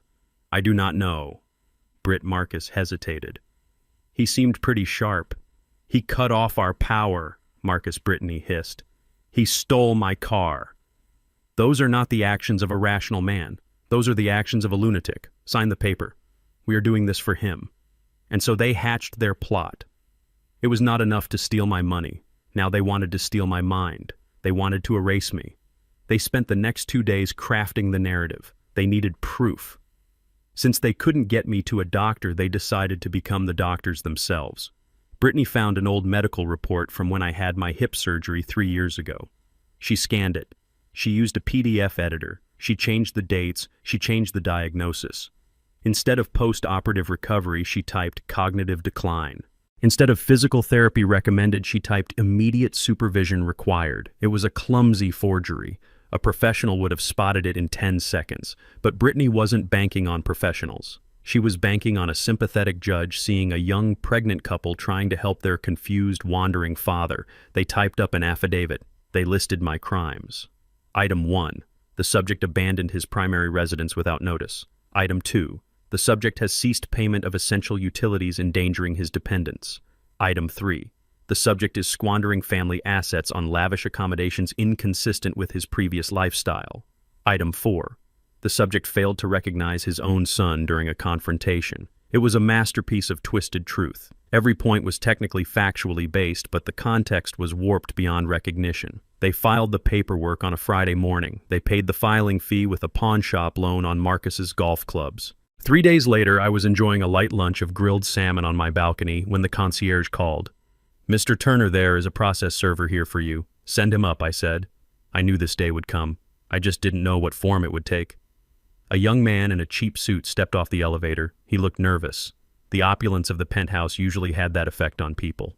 "Isaiah Turner," he asked. "That is me. You have been served." He handed me a thick envelope and practically ran back to the elevator. I wiped my hands on a linen napkin and opened the envelope. I pulled out the stack of papers. The header was bold and black. Superior Court of Fulton County. In the matter of the guardianship of Isaiah Turner. Petitioners Marcus Turner and Brittany Turner. I started reading. I read the accusations. I read the lies about my mental state. I read the part where they claimed I was a danger to myself and others. I read the part where they requested immediate control of all Zeke Properties LLC assets to prevent financial ruin. I got to the attached medical exhibit. Exhibit A, Dr. Phillips. I knew Dr. Phillips. He was my orthopedist. He fixed my hip. He was a good man. And I knew for a fact he hadn't written a word of this. The font was different. The medical jargon was wrong. They had misspelled dementia.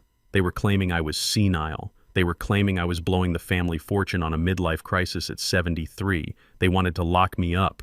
They wanted to put me in a home with plastic sheets and bingo nights so they could move into my penthouse and drive my cars. I should have been angry. I should have been terrified. This is the nightmare of every old person, the fear that your children will turn on you, that they will use the system to take your freedom. But I didn't feel fear. I felt a bubble rising in my chest, a deep rumble. I started to laugh. It started as a chuckle, and then it grew. I laughed until my sides hurt. I laughed until I had to lean against the kitchen island for support. They had walked right into it. They were so blinded by greed, so desperate for a shortcut, that they had committed a felony on paper and filed it with the court. They had forged medical documents. They had filed a false police report, essentially. They had perjured themselves before the trial even started. They thought they were setting a trap for a mouse, but they had just stepped into a cage with a lion. I picked up my burner phone. I dialed the only number that mattered. David Vance answered on the first ring. "Zeke, tell me good news." "Better than good, David," I said, wiping a tear of laughter from my eye. "They did it. They actually did it. I just got served. They are filing for guardianship." David went silent for a moment. Then I heard the sound of a lighter clicking and a deep exhale of smoke. "On what grounds?" David asked. "Dementia," I said, "and reckless spending. They submitted a medical report from Dr. Phillips claiming I have lost my marbles." "Zeke," David said, his voice dropping an octave. "Dr. Phillips retired 2 years ago. He lives in Florida now." "I know," I said. "That is the best part. It is a forgery, David. A bad one." I could hear David smiling through the phone. It was a shark's smile. "Well then," he said. "They just handed us the keys to the jail cell. Filing a fraudulent guardianship petition is a crime, Zeke. Forging medical records is a crime. Perjury is a crime." "I know," I said again. I looked down at the papers. I looked at Marcus's signature at the bottom. It was shaky. He knew. He knew this was wrong, but he signed it anyway. That signature was the final nail in the coffin of our relationship. "What do you want to do?" David asked. "Do you want me to file a motion to dismiss? We can have this thrown out by tomorrow morning." "No," I said. "Do not dismiss it. Let it go to a hearing." "Zeke, are you sure? You want to stand in front of a judge and let them call you crazy?" I walked to the window. I looked out at the city. "Yes," I said. "I want them to say it under oath. I want them to stand there in open court and lie to a judge. I want to see their faces when we drop the hammer. I don't want a dismissal, David. I want a verdict." David chuckled. "You are a cold man, Isaiah Turner." "They made me cold, David. They turned off the heat." I hung up the phone. I looked at the petition one last time. Allegation of psychological abuse. They accused me of abusing them by cutting off the money. They called it financial violence. I walked over to my desk. I opened the drawer and pulled out a file folder. Inside were the receipts. 5 years of receipts.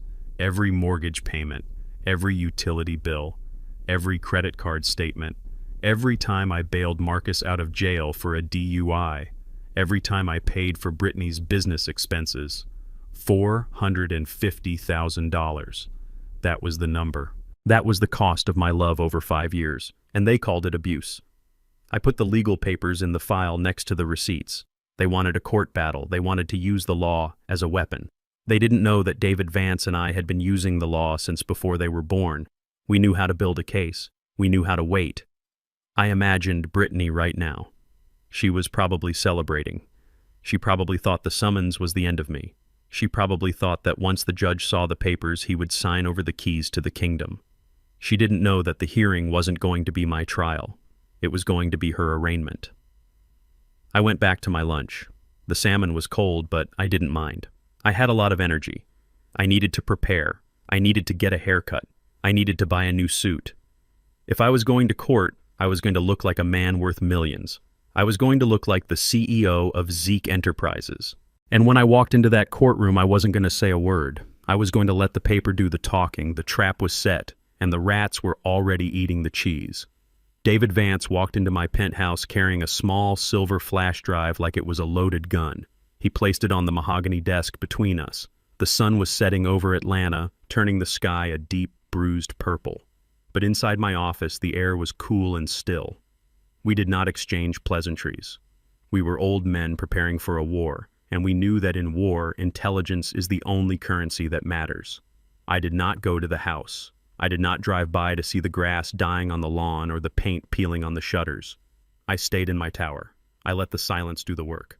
But David had resources that extended far beyond the courtroom. He had hired a man named Silas. I never met Silas, and I never wanted to.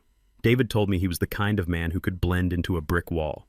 He had set up shop in a nondescript van parked 3 houses down from 42 Oak Creek Drive. He had pointed a laser microphone at the living room window. He had turned my former home into a fishbowl.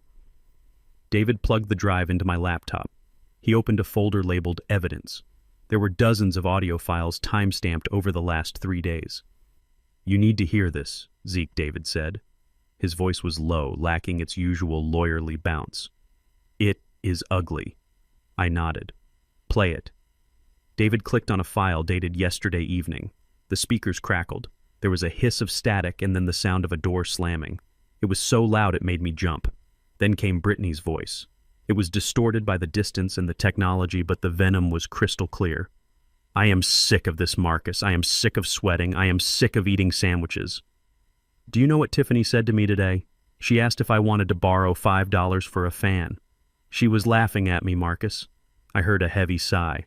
It was my son. "Britt, please." He sounded exhausted. "We just have to wait for the hearing. Once the judge signs the order, we get access to the accounts. We can pay the bills. We can get the car back." "Wait!"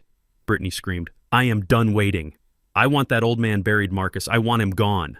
I leaned closer to the laptop. My hands gripped the edge of the desk. "What do you mean, gone?" Marcus asked, his voice trembling. "I mean gone," Brittany hissed. "Listen to me. The lawyer said we get guardianship right. That means we decide where he lives. We decide what he eats. We decide who sees him." "Yeah," Marcus said, "to get him help."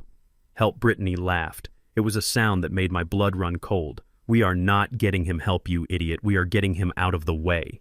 I looked it up. There is a state facility down in Macon, Shady Pines or something. It is for indigent seniors with severe dementia. It is a warehouse, Marcus. They drug them, they put them in a bed, and they leave them there until they stop breathing.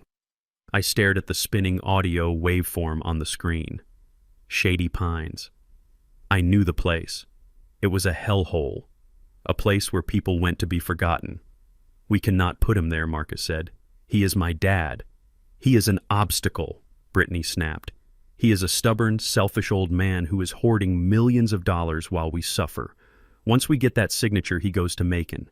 And the penthouse. We sell it, the business accounts, we drain them. We take everything, Marcus, every single dime, and then we live the life we deserve."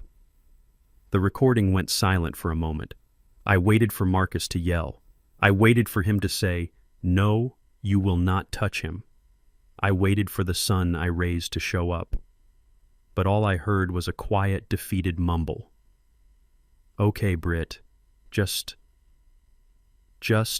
make sure he has a window." David stopped the recording.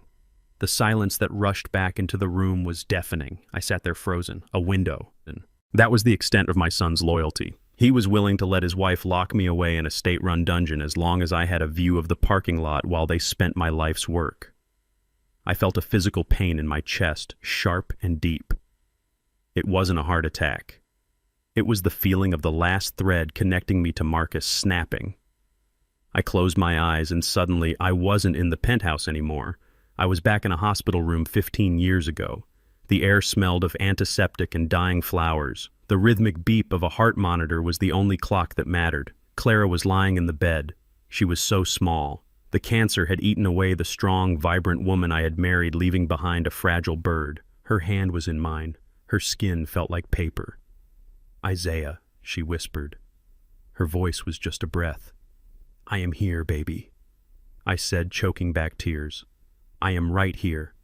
You have to promise me something," she said. Her eyes found mine, and for a second, they were clear and fierce. "Anything, Clara.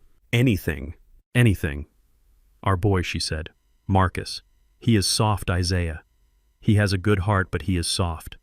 The world is hard." "I know," I said. Promise me you will not let him starve, she said, squeezing my hand with the last of her strength. Promise me you will always make sure he has a roof. Promise me you will take care of him. I promise, I wept. I promise Clara, I will never let him go hungry. I will always look out for him. She smiled then, a peaceful smile. And an hour later, she was gone. I opened my eyes. The penthouse office came back into focus. The city lights were twinkling outside. David Vance was watching me, his face a mask of concern. I promised her. David, I whispered. I promised Clara I wouldn't let him starve. David nodded slowly. You kept that promise, Zeke. You fed him, you housed him, you clothed him, you gave him a life most men only dream of. But I failed him, I said, standing up and walking to the window.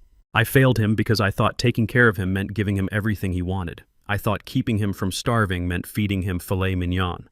But Clara didn't say make him rich. She didn't say buy him a Range Rover. She said don't let him starve. I looked down at the dark streets. There is a difference, David, between starving for food and starving for character.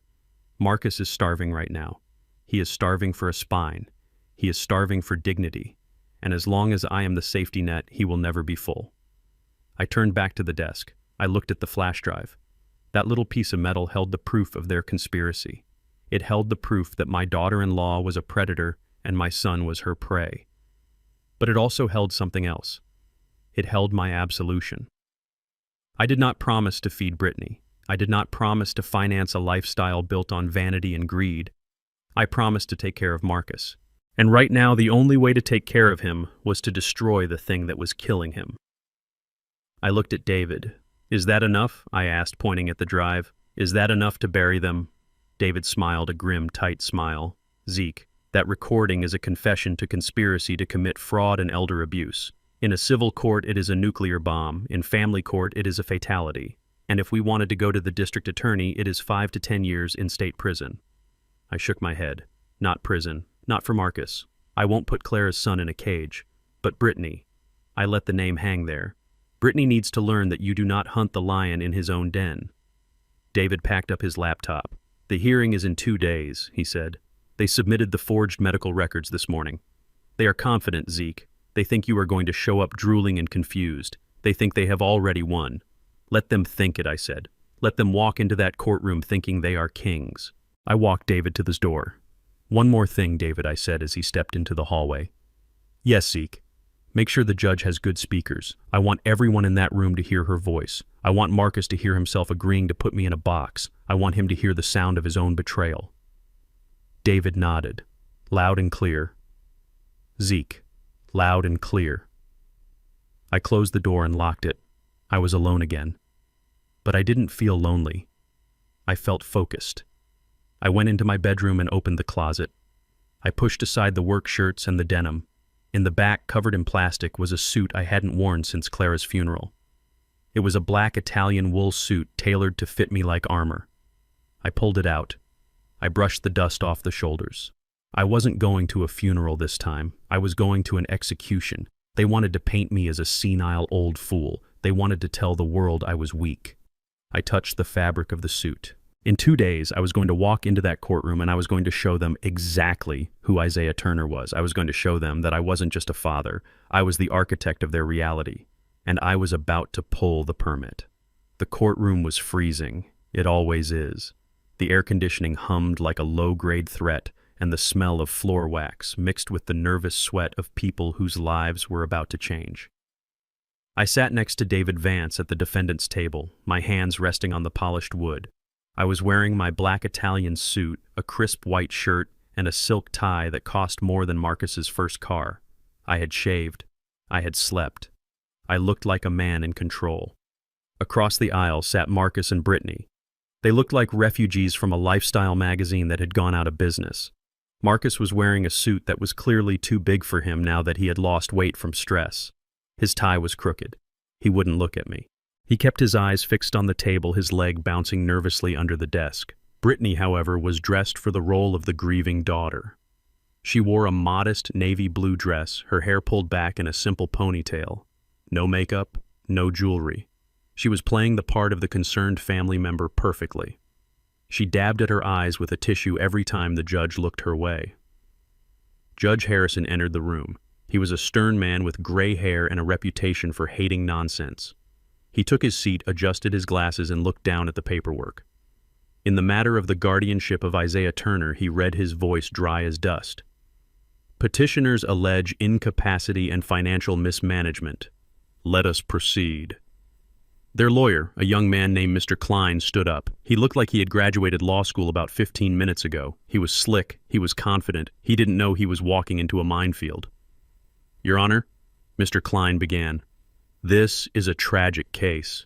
A case of a family trying to protect its patriarch from his own declining mental state. Mr. Turner has abandoned his home. He has cut off essential services to his dependents, including his pregnant daughter-in-law. He is spending family assets recklessly while his son struggles to keep the lights on. We are simply asking for temporary guardianship to ensure his safety and the preservation of the estate. Brittany let out a small sob right on cue. Judge Harrison looked at me. Mr. Turner, do you have representation? David Vance stood up slowly. He didn't rush. He moved with the weight of 40 years of experience. I do, Your Honor. I am David Vance, representing Mr. Turner. The judge nodded. Proceed, Mr. Klein. Call your first witness. Brittany took the stand. She walked slowly, clutching her tissue. She swore to tell the truth. Mrs. Turner, Mr. Klein asked gently, tell the court what happened on the night of October 12th. Brittany sniffled. She looked at the judge with wide, tear-filled eyes. It was awful, Your Honor. We were having a family dinner. Isaiah, Dad, he just snapped. He started screaming about money. He said he was leaving. He packed a bag and walked out into the night. We tried to stop him. We were so worried. He has been confused lately, forgetting things, getting angry over nothing.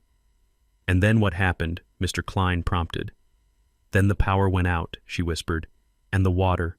He cut everything off. We have been living in the dark for weeks. I am pregnant, Your Honor. I am scared for my baby. We have drained our savings trying to survive. He took all the money. He emptied the accounts. She buried her face in her hands, sobbing. It was a compelling performance. If I didn't know her, I might have believed it. Judge Harrison looked at me, his expression unreadable. Mr. Vance, your cross-examination. David stood up. He didn't walk to the podium. He just stood by his chair. Mrs. Turner, David said, his voice calm and polite. You claim my client is squandering family assets. Is that correct? Yes, Brittany said, wiping her eyes. He is spending thousands on a penthouse while we starve, and you claim he has abandoned you financially. Yes, he left us with nothing. David nodded. He picked up a thick binder from our table. It was heavy. It landed on the judge's bench with a solid thud.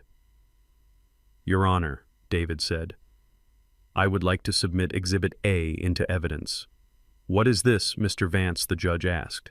These are the financial records for Zeke Properties, LLC, and the personal accounts of Isaiah Turner for the last 5 years, David said. They detail every single dollar spent on the petitioners. He opened the binder. Mrs. Turner. David continued. Are you aware that in the last 60 months, my client has paid exactly $452,000 in expenses for your household? Brittany froze. Her eyes darted to Marcus. That is impossible, she stammered. David turned a page. Mortgage payments totaling $140,000, paid by Isaiah Turner. Credit card bills totaling $80,000, paid by Isaiah Turner. Vehicle leases, utility bills, insurance, vacations. David looked up. $450,000, Mrs. Turner. That is an average of $7,500 a month. Does that sound like a man who is neglecting his family? Brittany was silent. Her face was turning red. And regarding your claim of pregnancy, David continued. Objection, Mr. Klein shouted. Relevance. Goes to credibility, Your Honor, David said. The petitioner claims my client is endangering her unborn child. Overruled, the judge said. Answer the question. David didn't ask a question. He just pulled out a piece of paper.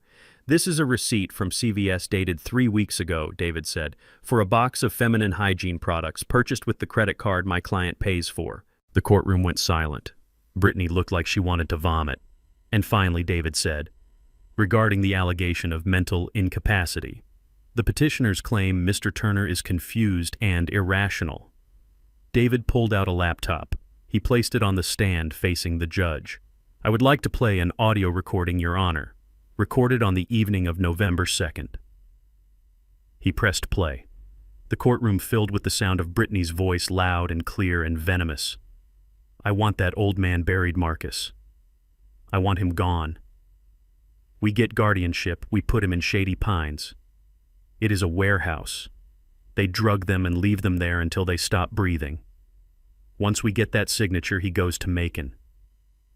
And the penthouse, we sell it. We take everything, Marcus, every single dime." The recording ended. The silence in the courtroom was absolute. It was a heavy, suffocating silence. Brittany was pale as a sheet. She was gripping the railing of the witness stand, her knuckles white. Marcus had his head in his hands, his shoulders shaking. Judge Harrison stared at Brittany. His face was a mask of cold fury. "Mrs. Turner," the judge said, his voice dangerously quiet. "Did you say those words?" Brittany opened her mouth, but no sound came out. "Did you say those words?" the judge roared. She flinched. "Yes," she whispered. "But I was angry. I didn't mean it." Judge Harrison stood up. He slammed his gavel down so hard it echoed like a gunshot. "This hearing is over. The petition for guardianship is denied with prejudice." He pointed a finger at Brittany and Marcus. "You two should be ashamed of yourselves. You come into my courtroom, you lie under oath, you forge medical documents. Yes, I saw the report from Dr. Phillips, and I know for a fact his signature does not look like that, and you attempt to use the legal system to abuse an elderly man who has supported you for years." He turned to the bailiff. "Bailiff, escort these two out of my courtroom immediately. And Mr. Vance, I suggest you take that recording to the district attorney. This smells like conspiracy to commit fraud." David nodded. "We will consider it your honor." The bailiff moved toward Brittany and Marcus. Brittany stood up, her legs shaking. She looked at me. Her eyes were filled with hate, but also with fear. Real fear. Marcus stood up too. He looked at me for the first time. His eyes were wet. He mouthed, "I am sorry." I didn't smile. I didn't nod. I just looked at him. I looked at the son I had raised, the son I had protected, and I saw a stranger. I watched them walk out of the courtroom. They looked small. They looked defeated. Judge Harrison looked at me. "Mr. Turner," he said, his voice softening, "I am sorry you had to go through this. You are a free man. Your assets are yours." "Thank you, Your Honor," I said. David and I packed up our papers. We walked out of the courtroom into the hallway. The air was cooler out here. "Well, Zeke," David said, clapping a hand on my shoulder. "That went well." I nodded. It did. But I didn't feel triumphant. I felt tired. I felt the weight of the last month settling into my bones. "Are you going to the DA?" David asked. I shook my head. "No, not yet. Let them sweat. Let them live in the fear of it. Besides, I have one more thing to do." "What is that?"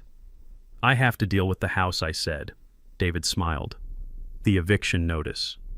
"Yes," I said. "The eviction notice." We walked to the elevator. I pressed the button for the lobby. "You know," David said as the doors closed, "you saved him, Zeke." "Who?" "Marcus. You saved him from becoming her permanently. You broke the cycle. It hurts now, but it is the only way he learns." "I hope so." "David," I said, "I hope so." The elevator descended. I was going back to my penthouse, back to my quiet life. But first, I had to make sure the door was truly closed. I had to make sure they knew that the Bank of Dad wasn't just closed for the day. It was closed forever. And the next time they saw my name, it wouldn't be on a check. It would be on a notice taped to their front door. Zeke Properties, LLC. Notice to vacate. Because a landlord has to protect his investment. And my investment in them had yielded nothing but debt. The drive back to the suburbs was a funeral procession without a body. Marcus drove the rental car, his hands gripping the steering wheel so tight his knuckles were white. Brittany sat in the passenger seat, staring out the window, her face a mask of ruined mascara and shock. She had not said a word since the judge slammed the gavel. The silence in the car was heavy, thick with the humidity that was waiting for them back at the house. They were returning to a home without power, without water, and now without hope. They probably thought the worst was over. They probably thought they could go back to the house, regroup, and come up with a new plan. Maybe Brittany was already drafting a GoFundMe page in her head, a sob story about a corrupt legal system and a senile father-in-law. She was a survivor in the worst sense of the word. She would pivot. She would lie. She would find a new angle. But I had anticipated that. I knew that you cannot kill a weed by cutting off the leaves. You have to pull up the root. And the root of Brittany's arrogance was that house. That 4-bedroom colonial with the wraparound porch was her stage. It was the backdrop for every selfie, every video, every brag. It was the physical proof that she was better than the girls she went to high school with. As they turned onto Oak Creek Drive, the afternoon sun was blazing. The street was quiet. The neighbors were inside enjoying their air conditioning. But as they approached number 42, something was different. Something was wrong. It was a small thing, a splash of color against the white wood of the front door. It was neon orange. I wasn't there, but I saw it clearly in my mind. I saw Marcus slow the car down, his eyes narrowing. I saw Brittany lean forward, squinting through the windshield. "What is that?" she would have asked, her voice raspy from crying. "What is on the door?" Marcus pulled into the driveway. He put the car in park, but he didn't turn off the engine. He stared at the front door. That orange square was unmistakable. It is the universal color of bad news. It is the color of the state telling you that you do not belong here anymore. It is a notice, Marcus whispered. Brittany threw her door open. She marched up the walkway, her heels clicking on the hot pavement. She wanted to rip it down. She wanted to crumple it up and throw it in the trash before the neighbors saw. She reached the door. She reached for the paper. But then she stopped. She read the bold black text printed across the top. Writ of possession. Eviction notice. She froze. Her hand hovered in the air. She read the next line. Tenant Marcus Turner and all occupants. Tenant. That word must have hit her like a physical blow. She didn't think of herself as a tenant. She was the lady of the manor. She was the homeowner. Tenants were poor people. Tenants were people who lived in apartments in the city. She lived in Oak Creek. Marcus walked up behind her. He stood on the bottom step looking up at his wife and the orange stain on their perfect life. "What does it say, Britt?" he asked. She turned to him. Her eyes were wide, wild. "It says we are being evicted. It says we have 24 hours to vacate the premises." "That is impossible," Marcus said, shaking his head. "We own this house. The bank, the loan." Brittany looked back at the paper. She read the fine print. She read the details that David Vance had filed with the sheriff's office that morning. Reason for eviction: non-payment of rent for 90 days. Total arrears, $7,200. "Rent?" Marcus asked, stepping closer. "We do not pay rent, A. We pay a mortgage." "No, you don't. You never did. You paid a lease-to-own agreement that I subsidized. And when I stopped moving money from my personal account to the Zeke Properties account, technically, you stopped paying." Brittany's eyes scanned down the document. She was looking for the mistake. She was looking for the name of the bank so she could call and scream at a manager. She was looking for Wells Fargo or Chase or Bank of America. But she didn't find a bank. She found a name. Plaintiff Zeke Properties, LLC. Owner and CEO Isaiah Turner. I imagine the air left her lungs in a rush. I imagine her knees buckled. She had to grab the door handle to stay upright. "Zeke," she whispered. Marcus looked at the paper. He saw it too. "Isaiah Turner. It is Dad," he said. His voice was filled with a terrible wonder. "It is Dad. He owns the house." "He owns the house," Brittany screamed. She ripped the paper off the door, tearing the corner. She held it up to Marcus's face. "He owns the house, Marcus. We do not own anything. We have been living in his house. We have been guests. Guests who didn't pay rent." She looked around the porch. She looked at the wicker furniture she had picked out. She looked at the wreath on the door she had made for a Pinterest tutorial. She looked at the expensive planter boxes. None of it was hers. It was all a set, a stage, and the director just fired the actors. The realization washed over her. The Instagram posts, the hashtags, home sweet home, homeowner life, blessed. It was all a lie.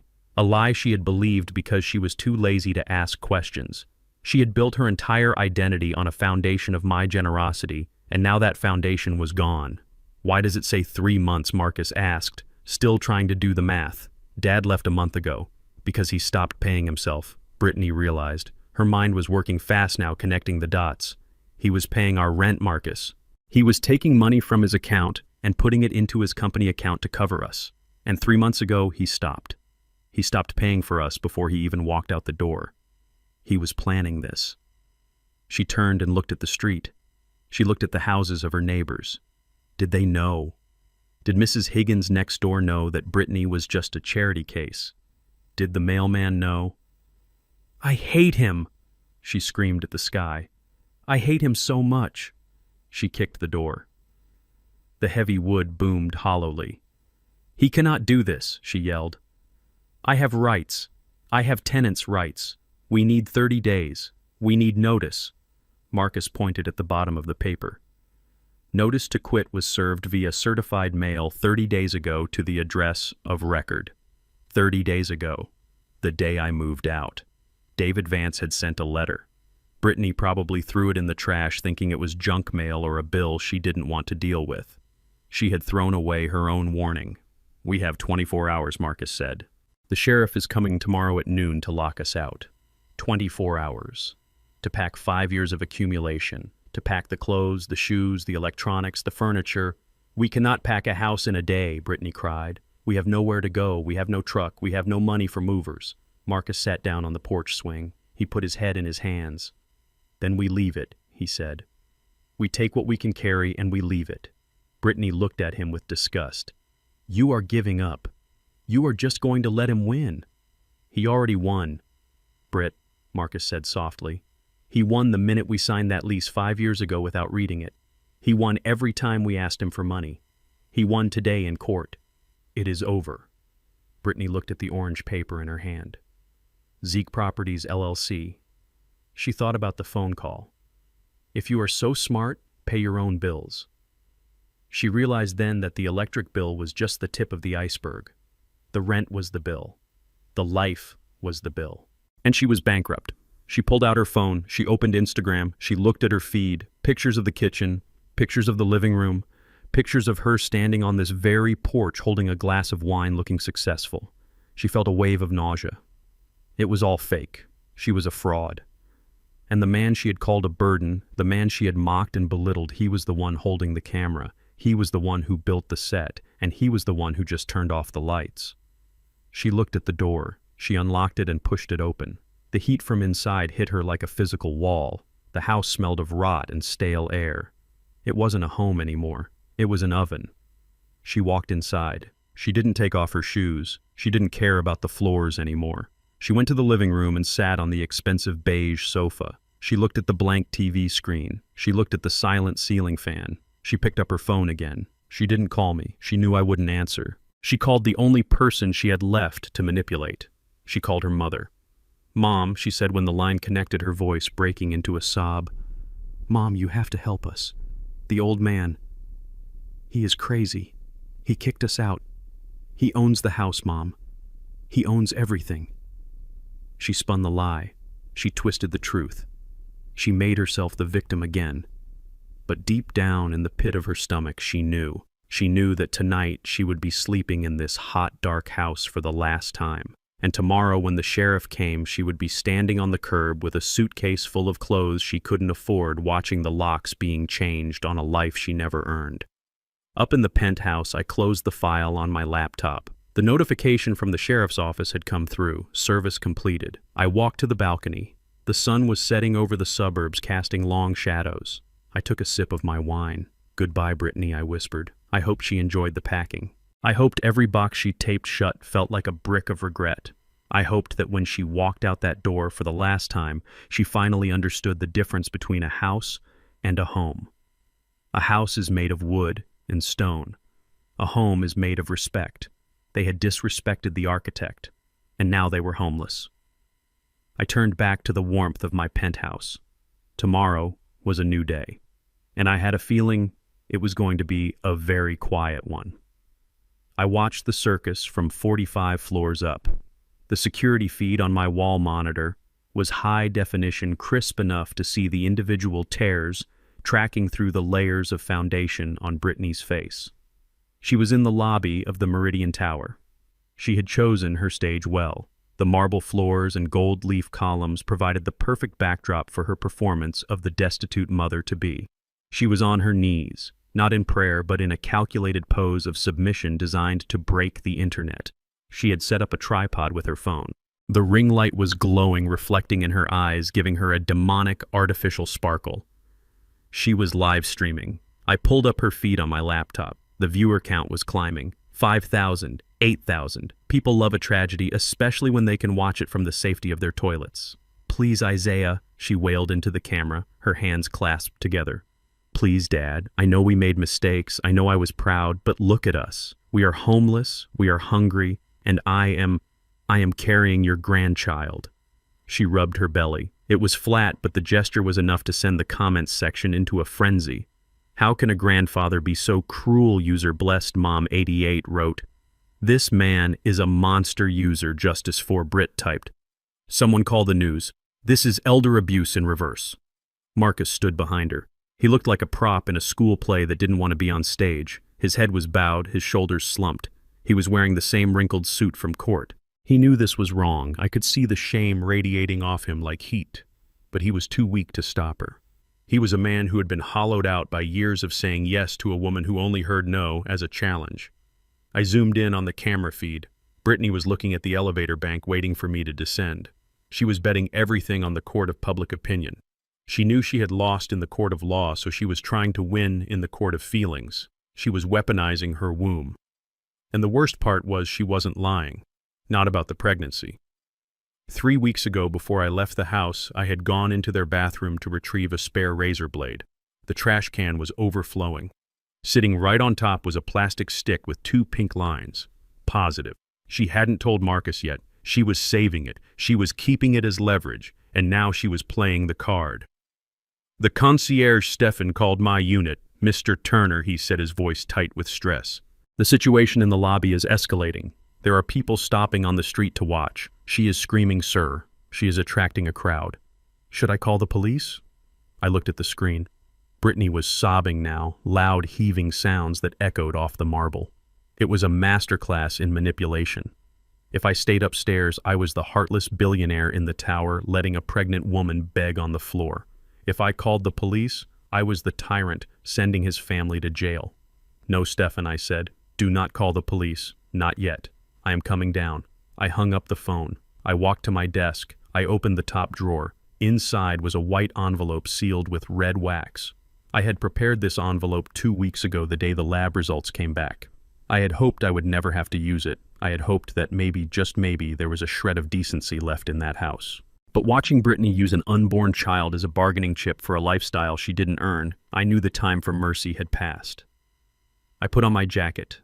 I smoothed my tie. I picked up the envelope. It felt light, but I knew it carried the weight of a sledgehammer. I walked to the elevator. I pressed the button for the lobby. The descent took 30 seconds. 30 seconds to prepare myself to break my son's heart in order to save his life. The elevator doors slid open with a soft chime. The noise in the lobby cut off instantly.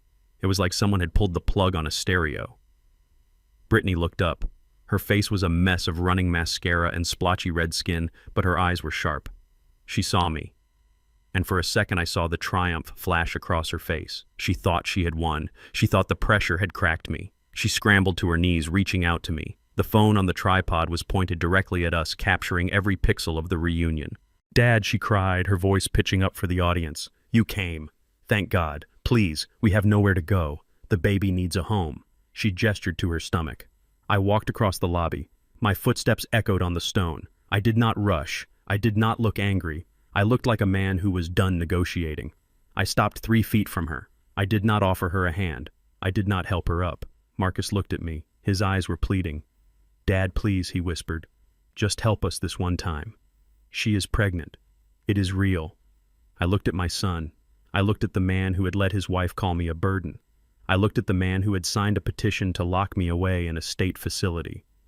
"I know she is pregnant, Marcus," I said. My voice was calm, loud enough to be picked up by the microphone, but quiet enough to feel intimate. "I found the test 3 weeks ago." Brittany's eyes widened. You knew, and you still kicked us out. You monster." The people in the lobby gasped. The comments on the screen were probably flying by at light speed, calling for my head. I reached into my jacket pocket. I pulled out the envelope. "I kicked you out, Brittany, because you are a thief and a liar," I said. but I came down here because there is one lie you are telling that I cannot allow." I held the envelope out to her. "What is this?" she asked, her hands trembling as she reached for it. "Is it a check? Is it the deed to the house?" "It is a gift," I said. "A gift of truth." She tore the envelope open. Her greedy fingers ripped the paper. She pulled out the single sheet of document inside. It was a report from a genetic testing laboratory. It had a lot of graphs and scientific terms. She stared at it. She frowned. "What is this?" she asked. "I do not understand." "Read the summary at the bottom," I said. She looked down. Her lips moved as she read the words. Subject, Marcus Turner. Analysis, chromosomal Y deletion. Diagnosis, azoospermia. Factor 0. Conclusion, subject is sterile. Probability of natural conception is 0%. The color drained from her face so fast she looked like she had seen a ghost. The paper shook in her hand. Marcus stepped forward. "What is it, Dad? What did you give her?" I looked at my son. This was the part that hurt. This was the part that felt like cutting off a limb to stop gangrene. "I took a hair sample from your brush before I left, Marcus," I said. "I ran a full genetic panel. I wanted to see if you had the same heart condition that killed your mother." And Marcus asked, confusion clouding his face. "I found out you are healthy, son," I said. "But I also found out something else. You cannot have children, Marcus. You were born that way." Marcus froze. He looked at Brittany. He looked at her stomach. But she is pregnant," he whispered. The test was positive. "Yes," I said, "she is pregnant. But you are not the father." The silence in the lobby was absolute. It was heavy. It was crushing. The live stream was still running, broadcasting the destruction of a marriage to thousands of strangers. Brittany dropped the paper. "No," she stammered. "No, that is wrong. The test is wrong. You forged it. Just like we forged the—" She stopped herself, but it was too late. Marcus picked up the paper. He read it. He read it again. He looked at Brittany. The realization hit him like a physical blow. The betrayal was absolute. It wasn't just the money. It wasn't just the house. It was his blood. She had lied about the most fundamental thing a wife can lie about. "Who is it?" Marcus asked. His voice was unrecognizable. It was a guttural sound, a sound of pure animal pain. Brittany scrambled backwards, still on her knees. "Marcus, baby, listen to me. It does not matter. We are a family. Your dad is lying. He is trying to separate us." I pointed at the paper in Marcus's hand. "That is a certified lab report," I said. "You can call them. You can take another test. The result will be the same. The baby she is carrying belongs to someone else. Probably someone with a credit card that still works." The crowd in the lobby had shifted. The sympathy was gone.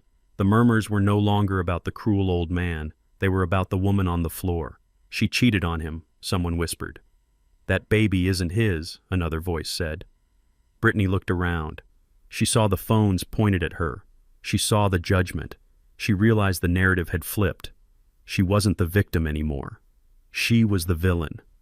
She stood up. She tried to muster some dignity, but it was like trying to hold water in a sieve. "You did this!" she screamed at me, pointing a shaking finger. "You ruined everything. We were happy. We were going to be a family." "You were a parasite," I said coldly. "And you were feeding on my son. I just applied the pesticide." Marcus dropped the paper. He looked at Brittany. He looked at her stomach. Then he turned away. He didn't scream. He didn't hit her. He just walked away. He walked toward the revolving doors, past the security guards, past the staring crowd. He walked out into the street without looking back. "Marcus," Brittany yelled. "Marcus, wait!" She tried to run after him, but her heel caught on the hem of her dress. She stumbled. She caught herself on a pillar. She turned to me, her face twisted into a mask of pure hate. "I will kill you," she hissed. "I will take everything you have." I looked at the camera on her tripod. I looked right into the lens, addressing the thousands of people watching. "You can try," I said, "but I think you have bigger problems right now." I turned to the concierge. "Stefan." "Yes, Mr. Turner. I believe this woman is trespassing, and she is disturbing the peace. Please have her removed." Stefan nodded. He signaled the guards. 2 large men in blazers stepped forward. Brittany grabbed her phone and her tripod. She backed away. "You haven't seen the last of me," she screamed.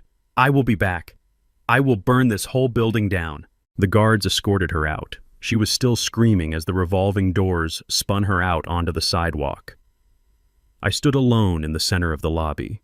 The adrenaline was fading, leaving behind a deep ache in my bones. I had saved my son, but I had broken him to do it. I had exposed the truth, but the truth was ugly. I looked down at the marble floor where she had been kneeling. There was a smudge of makeup on the stone. A young woman, a guest at the hotel, walked up to me. "Sir," she said softly, That was the most intense thing I have ever seen. Are you okay?" I straightened my jacket. I adjusted my cuffs. "I am fine, miss," I said. "I just took out the trash." I walked back to the elevator. I needed a drink. I needed silence. But I knew it wasn't over. A woman like Brittany doesn't just go away. She was cornered. She was humiliated. She was pregnant with another man's child, and she had just lost her meal ticket. She was dangerous. And as the elevator rose, taking me back to my fortress in the sky, I had a feeling that the final act of this tragedy was yet to be written. She had threatened to burn the building down. I checked my watch. It was time to call David Vance again, because if she wanted to play with fire, I was going to make sure she was the only one who got burned. The silence in the Meridian lobby was a vacuum that sucked the oxygen out of the room. The live stream was still running. I knew this because the little red light on the ring light was still blinking like an unblinking eye. Brittany was on the floor, still surrounded by the wreckage of her dignity and the genetic report that had just vaporized her marriage. Marcus was gone, having walked out into the street like a man in a trance. Brittany was breathing hard, her chest heaving. She looked at me, and the hatred in her eyes was so pure it was almost beautiful. It was the hate of a predator who has just realized they are trapped. "You ruined my life," she hissed. "You took everything. My home, my husband, my baby." I looked down at her. I adjusted my cuffs again. The movement was slow, deliberate. I did not ruin anything. "Brittany," I said, my voice carrying across the marble floor. "I just turned on the lights. What you built in the dark could not survive the sun." She scrambled to her feet. She grabbed her tripod. She pointed the phone camera directly at my face. "Look at him," she screamed at her invisible audience. "Look at this man. He is a monster. He is evil. He kicked out a pregnant woman because of a lie. That test is fake. He forged it." The comments on the screen were scrolling so fast they were a blur, but I could see the tide turning.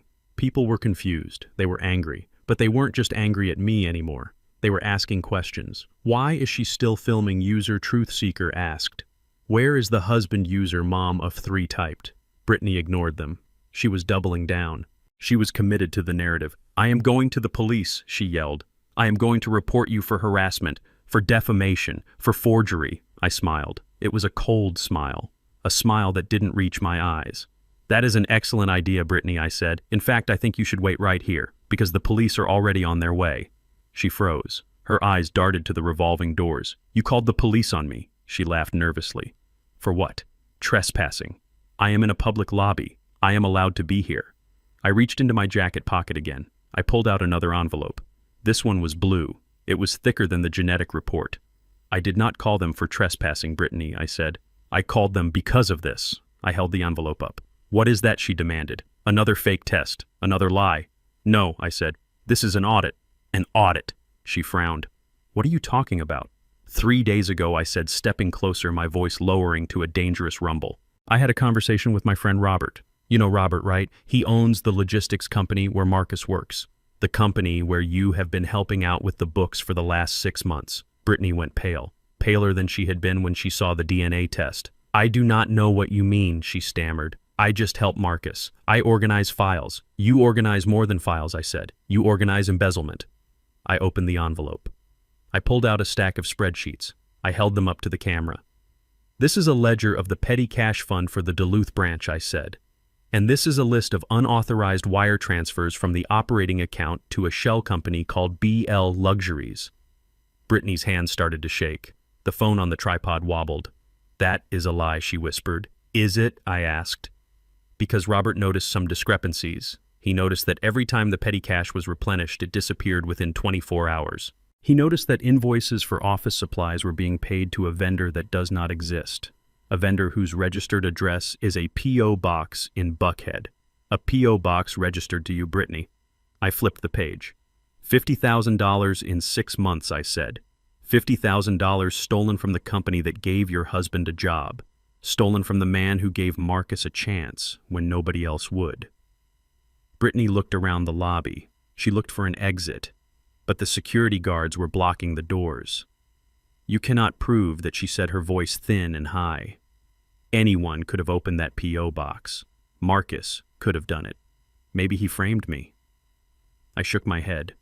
We traced the IP address of the transfers, I said. They came from the Wi-Fi at 42 Oak Creek Drive. And we have footage, security footage from the bank where you deposited the cash. You were wearing that very nice Chanel bag, the one you bought with the company's money. I pulled out a photo. A grainy still from a security camera. Brittany standing at a teller window holding a stack of cash and a distinctive quilted handbag. The lobby was silent. The live stream was silent. Even the comments had stopped. You blamed it on the intern, I said. You told Marcus that Sarah, the college student who was just trying to get some experience, was stealing. You got her fired, Brittany. You ruined a 20-year-old girl's reputation to cover your tracks. Brittany dropped the phone.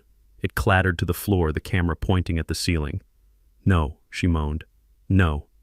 I needed the money. We were broke. You cut us off. I cut you off a month ago, I said. These transfers started 6 months ago. You were stealing when I was still paying your bills. You were stealing because it was never enough. Because you have a hole inside you that no amount of money can fill. Sirens wailed in the distance. They were getting closer. Brittany heard them. Her eyes went wide. She looked at me with pure terror. Please, Isaiah, she begged, dropping to her knees again. Not this. Not prison. I am pregnant. You cannot send a pregnant woman to jail. I looked down at her. I felt nothing. No pity. No anger. Just a profound sense of exhaustion. You should have thought about that before you stole from my friend, I said. You should have thought about that before you destroyed your husband. You should have thought about that before you tried to destroy me. The sirens stopped outside. Blue lights flashed through the glass doors. 2 police officers walked in. They looked serious. They looked like they had seen the evidence. Brittany scrambled backward on the marble floor. No, she screamed. No. Mrs. Brittany Turner, one officer said, pulling a pair of handcuffs from his belt. You are under arrest for grand larceny, embezzlement, and fraud. She fought them. She screamed. She kicked. She tried to bite the officer's hand. It was ugly. It was the thrashing of a trapped animal. Marcus stepped out of the shadows near the elevator bank. He hadn't left. He had been watching. He had seen everything. He walked over to where the officers were struggling with his wife. He looked at her. He looked at her stomach. Is it true, he asked, his voice dead. Did you steal from Robert? Did you get Sarah fired? Brittany looked up at him, her hair in her face, her hands cuffed behind her back. I did it for us, Marcus, she sobbed. I did it so we could have nice things, so we could be happy. Marcus shook his head. We were never happy, he said. He turned to the officers. Take her, he said. They hauled her up. They marched her toward the door. She was still screaming, still begging, still blaming everyone but herself. The revolving doors spun, and then she was gone. The lobby was quiet again. The live stream was still running, the camera staring at the ceiling tiles. I walked over and picked up the phone. I looked into the lens. 75,000 people were watching. I am sorry you had to see that, I said. But sometimes the trash takes itself out. I ended the stream. I put the phone in my pocket. Marcus was standing by the fountain. He looked at me. He looked like a man who had just survived a bomb blast. Dad, he said. I didn't go to him. I didn't hug him. I wasn't ready for that. I walked to the concierge desk. Stefan said. Yes, Mr. Turner. Call a cleaning crew, I said, and get me a drink. Yes, sir. I walked to the elevator. I didn't look back at Marcus. I knew where he was going. He was going to the police station. He was going to try to bail her out. Because he was weak. Because he was still addicted to the chaos. But he would find out soon enough. Bail for grand larceny is high, and his credit cards were still declined. I got into the elevator. The doors closed. I was alone. I leaned my head against the cool metal wall. It was over. The secret was out. The lie was dead. But as the elevator rose, I knew the hardest part was still to come. Rebuilding. You can tear down a house in a day, but building a home takes a lifetime. and I was 73 years old. I didn't know if I had enough time left to fix what I had broken, but I had to try, starting tomorrow. Tonight I was just going to sit in the dark and listen to the silence. The silence in the penthouse was different that night. It was not the silence of peace. It was the silence of a battlefield after the cannons have stopped firing. I sat in my leather chair staring at the city lights, wondering where my son was. I knew he wasn't at the house on Oak Creek. The sheriff had locked that up hours ago. I knew he wasn't with Brittany. She was currently being processed at the Fulton County Jail, trading her designer dress for a jumpsuit that matched her soul. I checked my watch. It was 2 a.m. The intercom buzzed. I knew who it was. I walked to the panel and saw him, Marcus. He was standing in the lobby alone. He looked like a man who had walked through a hurricane. His suit was gone, replaced by a wrinkled t-shirt and jeans he must have dug out of his gym bag. He wasn't arguing with the concierge this time. He was just standing there, leaning against the wall like he couldn't hold his own weight anymore. I pressed the button. "Send him up," I said. I unlocked the front door and left it ajar. I went back to the kitchen and poured 2 glasses of water. No whiskey tonight. We needed clear heads. When Marcus walked in, he didn't look around at the marble floors or the art on the walls. He didn't marvel at the wealth he had been denied. He just walked to the kitchen island and sat down on a stool. He slumped forward, resting his forehead on the cool stone. He stayed like that for a long time. I stood on the other side of the island waiting. I wasn't going to start this. He had to do it. Finally, he lifted his head. His eyes were red-rimmed and empty. He looked older. For the first time in his life, he looked like a man who had seen the ugly side of the world. Why, he whispered. It was just one word, but it carried a lifetime of confusion. I took a sip of water. "Why what, Marcus? Why didn't you tell me?" he said, his voice cracking. "Why did you let us live like that? Why did you let me think we were broke? You have millions, Dad. You own this building. You own the company. You could have fixed everything." I put the glass down hard. The sound echoed in the quiet room. "I did fix everything," I said. "I fixed it for 32 years. And look at you," he flinched. "I gave you a free house, Marcus. I gave you a car. I paid your bills. I cleaned up your messes. And what did it get me? It got me a son who couldn't change a light bulb without calling a contractor.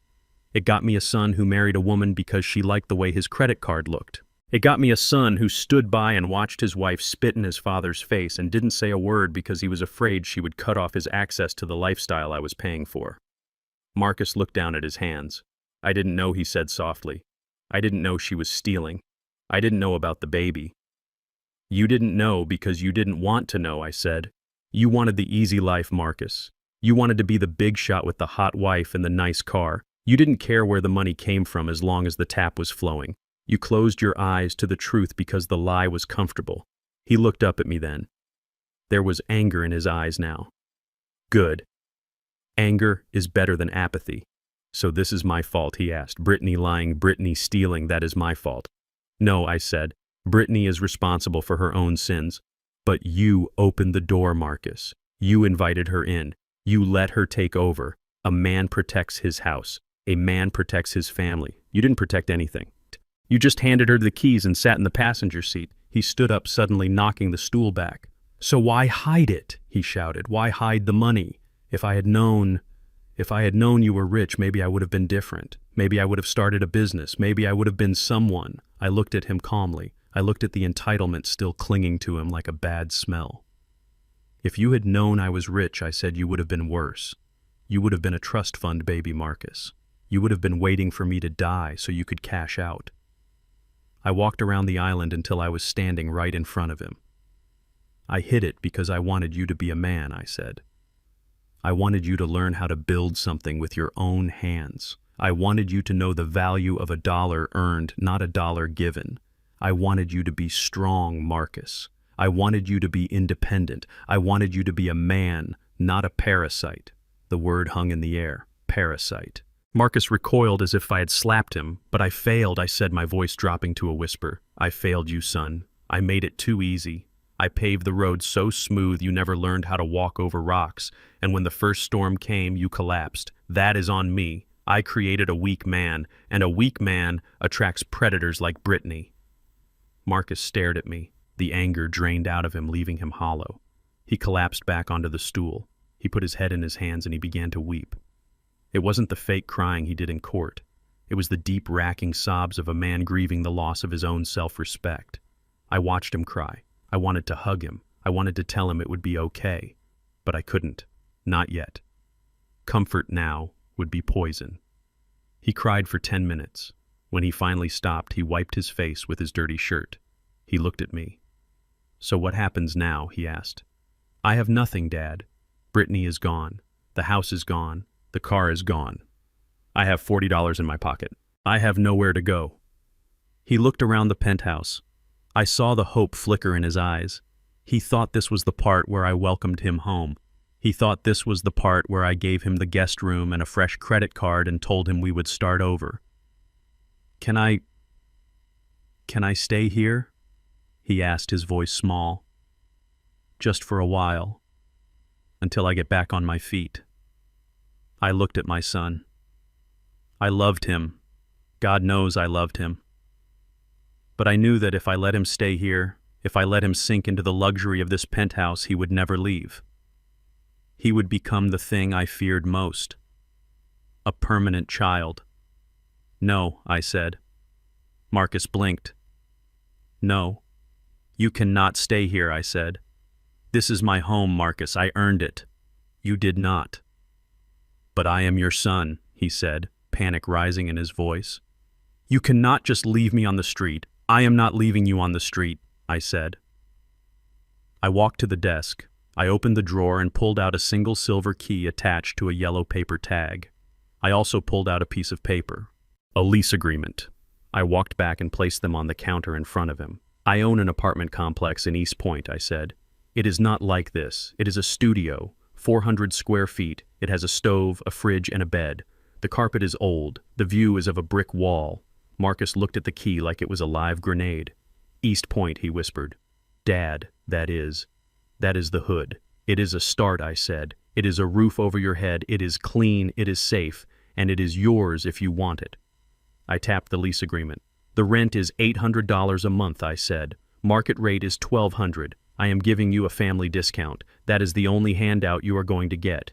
$800, Marcus stammered.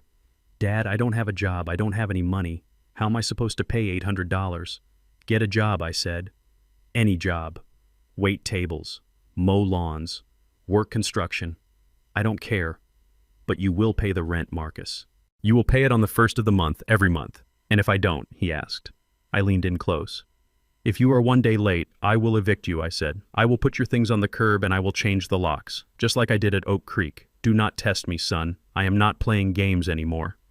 Marcus stared at me. He was searching my face for a crack, for a sign of the soft father he used to know. He didn't find one. He found only granite. He looked at the key. He looked at the penthouse. He looked at the door. He realized he had no choice. It was the studio or a park bench. He reached out and took the key. His hand was shaking. He picked up the pen and signed the lease. "Okay," he whispered. "Okay." He stood up. He looked at me one last time. There was no love in his eyes, just fear and a strange new respect. The respect a soldier has for a general who has just sent him to the front lines.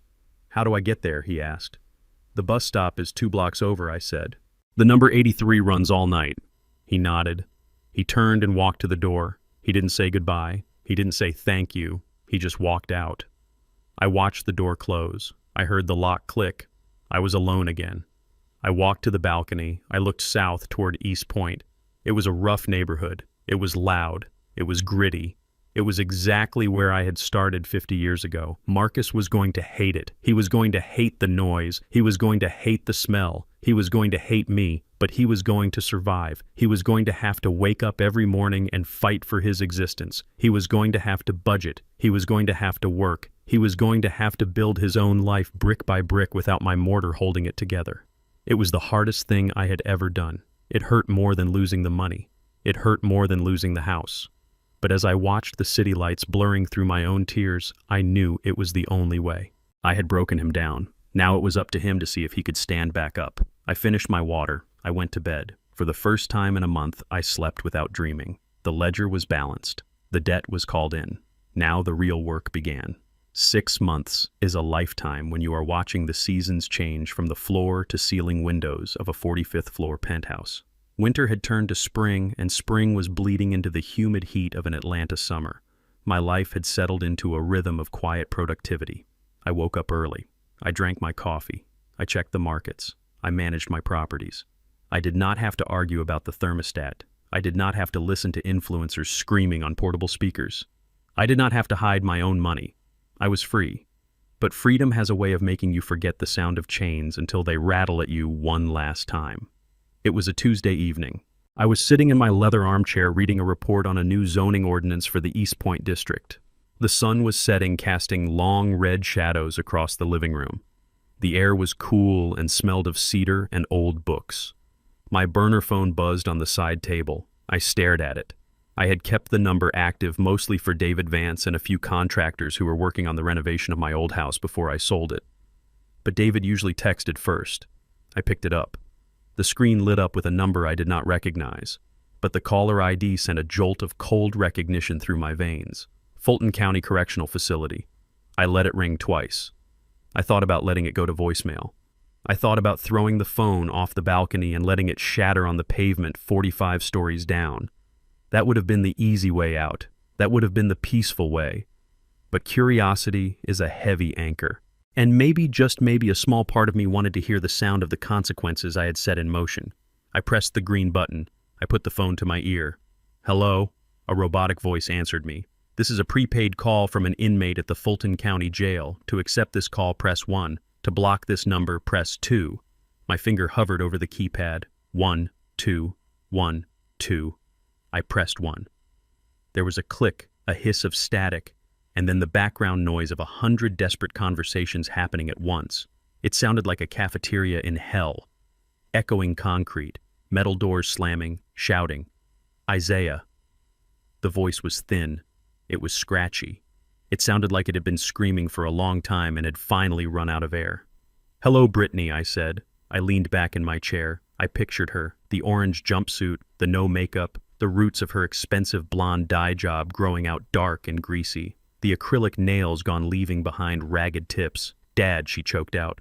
"Oh God, Dad, I didn't think you would answer. I have called everyone. My mom changed her number. Marcus won't pick up. You are the only one." I didn't say anything. I just listened to her breathe. It was a jagged, wet sound. "Please, Isaiah," she said, and I could hear the tears starting. "You have to help me. It is a nightmare in here. You have no idea. The food, there are bugs in the food. The showers are freezing. There is a woman in my cell block who screams all night. I haven't slept in 3 days. It sounds uncomfortable," I said. My voice was flat, unmoved. Uncomfortable, she laughed a hysterical, broken sound. "It is torture. I am pregnant, Isaiah. I am 6 months pregnant. I am showing now. My back hurts. My feet are swollen. The infirmary just gives me Tylenol. They do not care. They treat me like an animal." "You are an inmate, Brittany," I said. "Animals are usually treated better." "Please do not be like that," she begged. "I know I messed up. I know I stole. I know I lied. I have had 6 months to think about it. Every single minute of every single day I think about it. I am sorry. I am so sorry." I looked out at the city lights. Apologies are easy when you are behind bars. They are a currency inmates mint by the thousands hoping to buy a little mercy. But inflation is high in prison. An apology doesn't buy much. "What do you want, Brittany?" I asked. "I have a bail hearing tomorrow," she said, her voice speeding up, desperate to get the words out before the time limit cut her off. "My lawyer, the public defender, he says the judge might grant a bond reduction.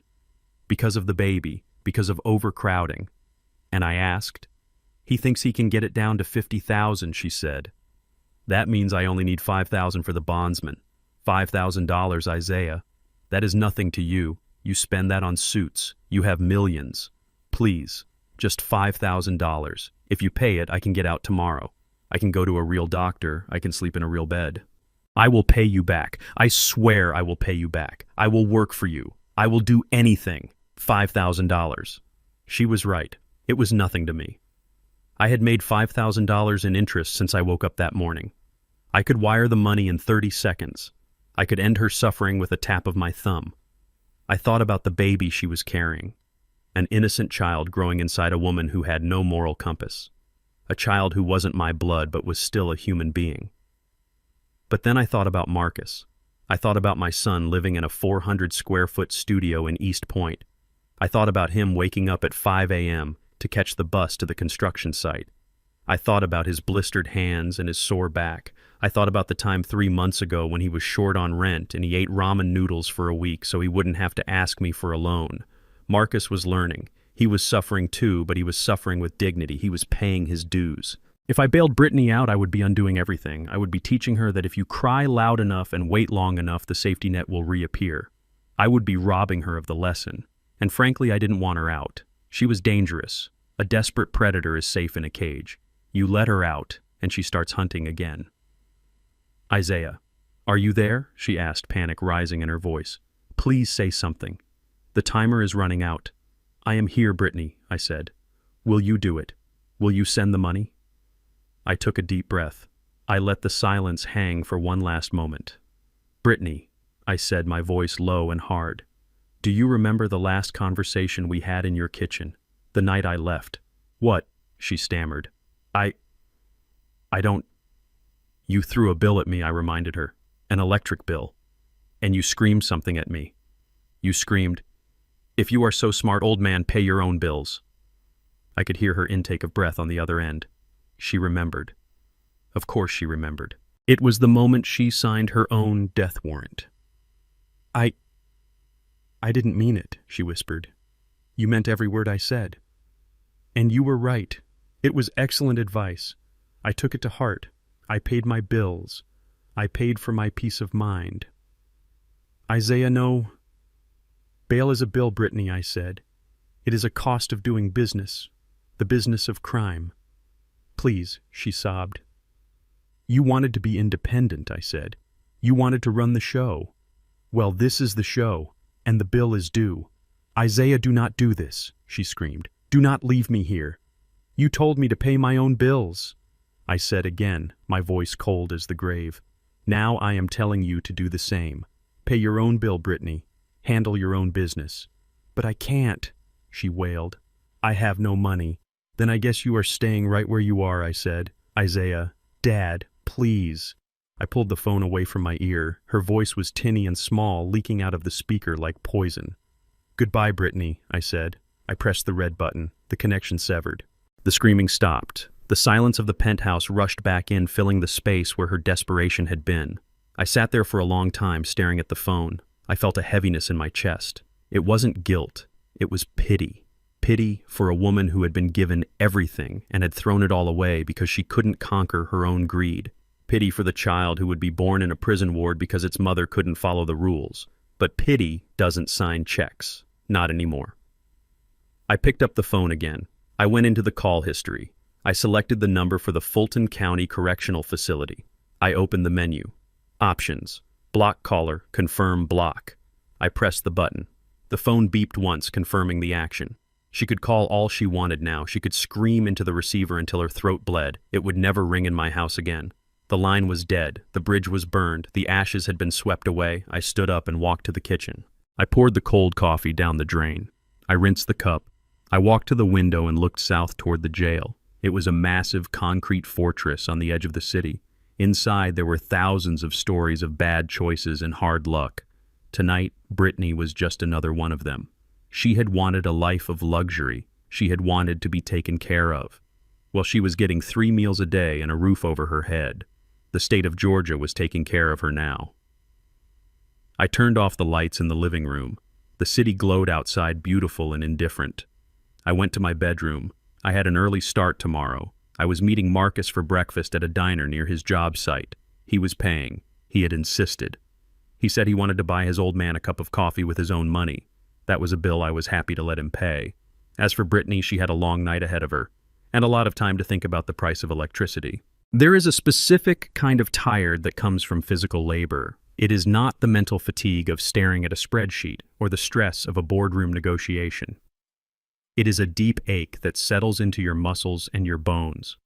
It is the feeling of your body telling you that you have earned your rest.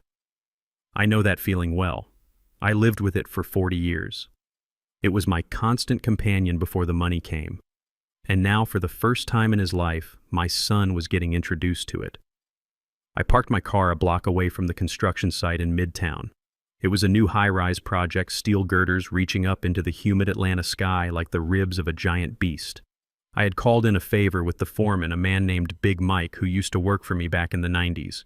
I told him to hire Marcus, but I gave him one condition. Do not treat him like my son. Treat him like a mule. I watched through binoculars from the tinted window of my sedan. It was 2 in the afternoon, the hottest part of the day.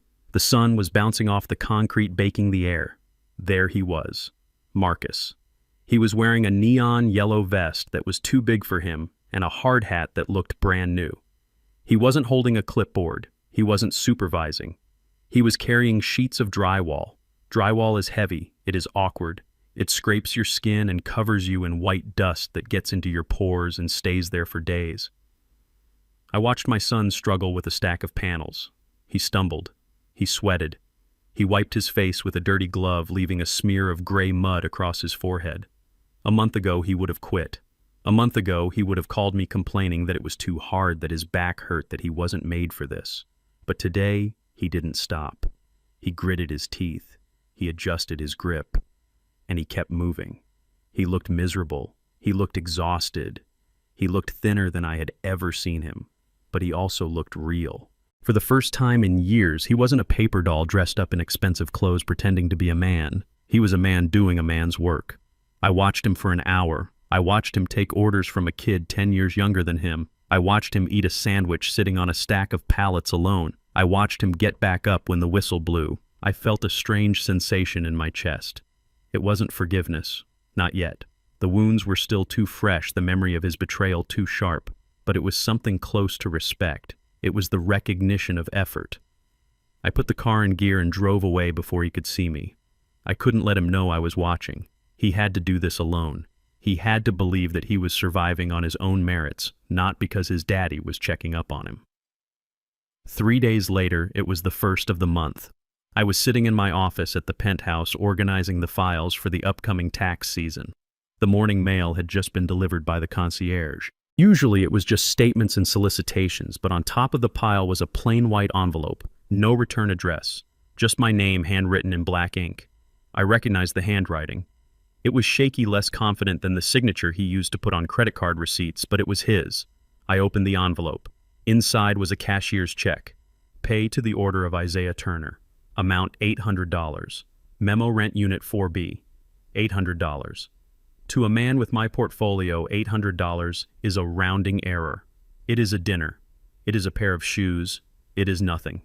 But I held that check in my hands like it was the Hope Diamond.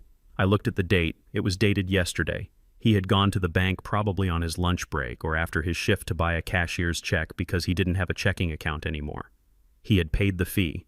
He had put it in the mail early to make sure it arrived on time. It was the first time in 32 years that Marcus had given me money. For decades, money had only flowed one way, from my pocket to his, from my sweat to his comfort. It had been a river of entitlement. Now the river had reversed. It was just a trickle, a tiny stream, but it was flowing uphill. I placed the check on my desk. I smoothed out the edges. I wasn't going to cash it. Not yet. I was going to frame it. Or maybe I would just keep it there as a reminder that miracles are possible if you apply enough pressure. He was paying his way. He was living in a box in a bad neighborhood, eating ramen and working until his hands bled, but he was paying his way. He was becoming the man I should have raised him to be. But while Marcus was building a new foundation, I had to demolish the old one. The house on Oak Creek Drive was empty now. The sheriff had cleared it out weeks ago. The locks were changed. The utilities were off. It sat there in the suburbs, a hollow shell of the life my son and his ex-wife had pretended to live. I drove out there on a Tuesday afternoon. The neighborhood was quiet. The lawns were manicured. The sprinklers were hissing. It was the American dream packaged and sold to people who couldn't afford it. I unlocked the front door. The air inside was stale and hot. It smelled of abandonment. I walked through the rooms. The living room where Brittany used to film her videos was bare. The walls were scuffed where the movers I hired had hauled out the furniture. There were outline marks on the carpet where the sofas had been. I walked into the kitchen. The granite countertops where I had been yelled at were covered in a thin layer of dust. I stood in the spot where Brittany had slammed the electric bill down. I stood in the spot where Marcus had looked at the floor and let his wife disrespect me. I felt the ghosts of those memories. They were heavy. They were ugly. This house wasn't an investment anymore. It was a monument to my failure as a father. It was the stage where I had allowed my son to play make-believe for too long. I had bought this house thinking it would give them stability. Instead, it gave them audacity. I walked up the stairs. I looked into the master bedroom. I remembered the nights I had spent in the guest room listening to them laugh, listening to them plan their vacations while I worried about their future. I hated this house. I hated every square inch of it. I hated the crown molding. I hated the hardwood floors. I hated the view of the cul-de-sac. It had to go. I pulled out my phone. I called David Vance. "David," I said, "put the house on the market." "Oak Creek," David asked. "Are you sure, Zeke? It is a good asset. The market is up. We could rent it out for $3,000 a month easy." "I do not want to rent it," I said. "I do not want to see it on my ledger. I do not want to own the roof that sheltered that lie." "Sell it, David. Sell it fast. I do not care about the price. Just get rid of it." "Understood," David said. "What do you want to do with the proceeds?" "Put it back into the trust." "No," I said, walking back down the stairs, my footsteps echoing in the empty hall. "The trust is closed. That money is tainted. I do not want it mixing with my clean capital." "Then what?" I walked out onto the porch. I looked at the neighborhood one last time. I saw a kid riding a bike down the street. He looked like he was about 12. His bike was old, the chain was rusty, but he was riding it with joy. I thought about myself at that age. I didn't have a bike. I had a tool belt. I started working when I was 14, carrying bricks for my uncle. I learned the trade because I was hungry. I learned the value of $1 because I didn't have any. "I want to start a fund," I said to David. "A fund, like a charity." "Yeah," I said, "a scholarship, but not for college. I do not want to pay for kids to go sit in a classroom and learn how to be in debt. I want to pay for trade school." "Trade school," David repeated. "Electricians," I said. "Plumbers, carpenters, welders. The people who build the world, David. The people who wash their hands before they use the bathroom, not after. I want to find kids from the neighborhoods like the one Marcus is living in now. Kids who have grit but no gear. I want to pay for their tuition." I continued, my voice gaining strength. "I want to buy them their tools. I want to buy them their boots. I want to give them the start I never had. But I want to give them a skill, not a handout." "That is a noble idea," Zeke David said. "What do you want to call it?" I looked at the for sale sign in my mind's eye. I thought about Clara. She would have liked this. She would have liked knowing that the money that almost ruined our son was going to save someone else's. "Call it the Turner Tradesman Initiative," I said. "And David, make sure there is a clause." "What clause?" "They have to maintain a B average," I said, "and they have to work 20 hours a week while they are in school. If they quit working, the money stops." I learned my lesson, I added softly. "No free rides." I hung up the phone. I locked the door. I walked down the driveway and got into my car. I didn't look back. The house sold in 3 days. It was a seller's market and the place was pristine thanks to my maintenance. The check was for $550,000. That was a lot of boots. That was a lot of hammers. That was a lot of futures. I deposited the money into the new account. I set up the board of directors.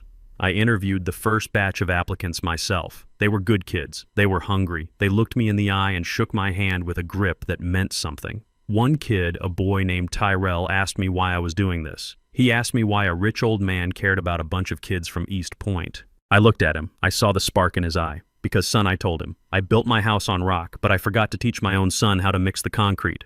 I am not going to make that mistake again." I watched Tyrell walk away, clutching his acceptance letter like it was a golden ticket. I felt a lightness in my chest I hadn't felt in years.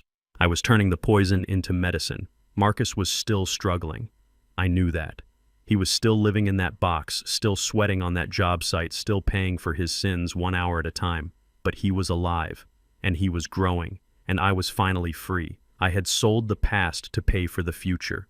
And for the first time in a long time, the ledger was balanced in a way that actually mattered. The wine in my glass cost $7 a bottle. It is a Merlot from a vineyard nobody has ever heard of, and if I served it to the people who live in this building, they would probably use it to clean their drains. But to me, it tastes like nectar. It tastes like the Fridays of my youth when a paycheck meant you survived another week. It tastes like the dust of a construction site and the sweat of a job well done. It tastes like truth. I am sitting on the balcony of the penthouse at the Meridian Tower. It is late. The city of Atlanta is spread out below me like a circuit board humming with energy and light. From up here, the cars look like toys, and the people are invisible. It is quiet.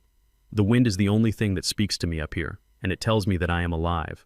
For a long time, I thought being alone meant being lonely. I thought that a quiet house was a failure. I thought that if my phone wasn't ringing with needs and demands, it meant I didn't matter.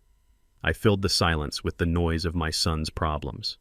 I filled the empty rooms with people who didn't love me because I was afraid of the echo. But tonight, as I look out at the skyline, I realize that I was wrong. Silence isn't empty. It is full of answers. I think about Marcus. He is out there somewhere in the grid of lights to the south. He is probably asleep in his studio apartment in East Point. He is probably tired. His back probably hurts.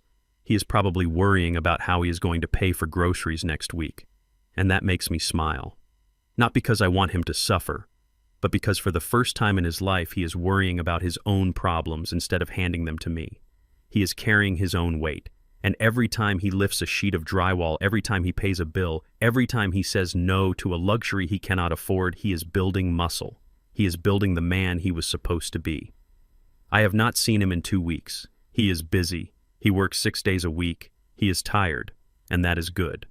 A man who is busy building a life doesn't have time to destroy one. He sent me a text yesterday, just a picture. It was a photo of a new pair of work boots, steel-toed, rugged. Got them on sale, he wrote. They fit good. That was it. No asking for money, no complaining, just a man showing his father his tools. It was the best text message I have ever received. I think about Brittany too. Sometimes late at night when the wind howls, I can almost hear her voice. The screeching entitlement, the demands, the way she looked at me like I was a piece of furniture she wanted to replace. She is still in jail awaiting trial. The state isn't going easy on her. Fraud.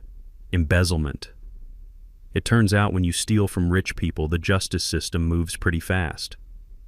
I heard through David that she gave birth in the prison ward. A boy. Social services took him. It is a tragedy. There is no other word for it.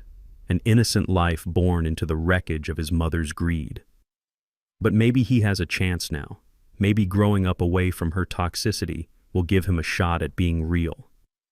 I have set up a trust for him too anonymous and locked tight until he is 25. I cannot save him from his biology, but I can give him a ladder when he is old enough to climb. But he is not my burden today. Today I am light.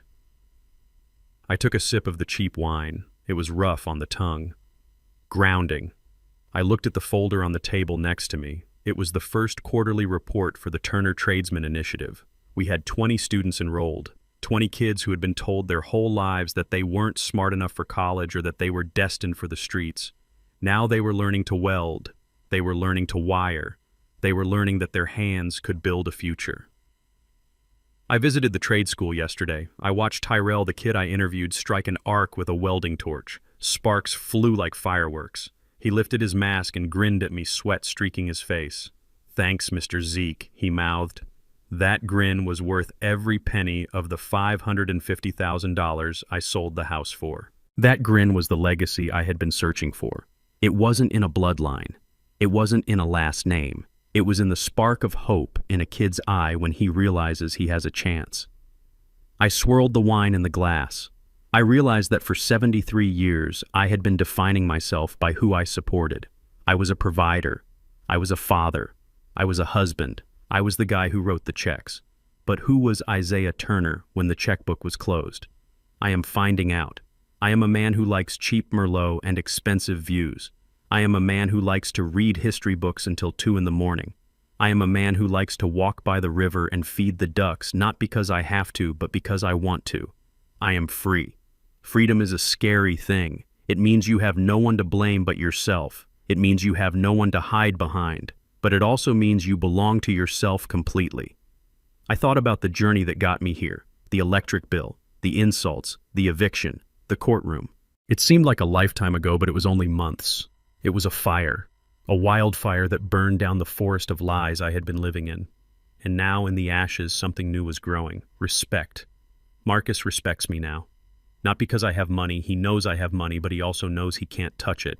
He respects me because I stood my ground. He respects me because I said no. He respects me because I respected myself enough to walk away. And I respect him. I respect the callus on his hand. I respect the fatigue in his eyes. I respect the $800 check he sent me. We are not friends. We are not buddies.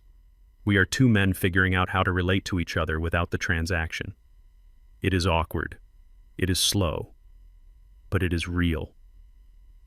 I stood up and walked to the railing of the balcony. The wind messed up my hair, but I didn't care. I looked down at the city one last time. I wanted to shout it to the world. I wanted to tell every parent who was drowning in their children's demands, every grandparent who was being treated like an ATM, every person who felt like their love was being held hostage. You can walk away. You can cut the cord. You can turn off the lights. It will be dark for a while. It will be scary. They will scream. They will cry. They will call you a monster, but then the sun will rise, and you will see that you weren't holding them up. You were holding them down. I finished the wine. I set the glass down on the metal railing. It made a clear, ringing sound. I thought about the words I would say to Marcus the next time I saw him. I thought about the words I would say to myself every morning when I looked in the mirror. Respect isn't given, it is earned. And sometimes love isn't about giving everything you have, it is about knowing when to stop giving to save the people you love from themselves. I spent years shielding my son from the rain, only to realize I was preventing him from learning how to build his own shelter. A parent's job isn't to be a permanent crutch, but to be a guide. Walking away was the hardest thing I ever did, but it was the only way to teach them that gratitude is the currency of a relationship, not money. I turned my back on the city. I walked into the penthouse. The lights were on inside, warm and inviting. My home. My sanctuary. I went to the wall switch. Click. The room went dark. But I wasn't afraid of the dark anymore. I knew where the furniture was. I knew where the door was. And I knew exactly who I was. I was Isaiah Turner, and my bills were paid. If you enjoyed this story and you believe that sometimes tough love is the only love that works, please hit that like button and subscribe to the channel. Let me know in the comments what you would have done if you were in my shoes. Would you have bailed her out? Would you have let him back in? I read every comment. Until next time, remember that your dignity has no price tag. Take care of yourselves.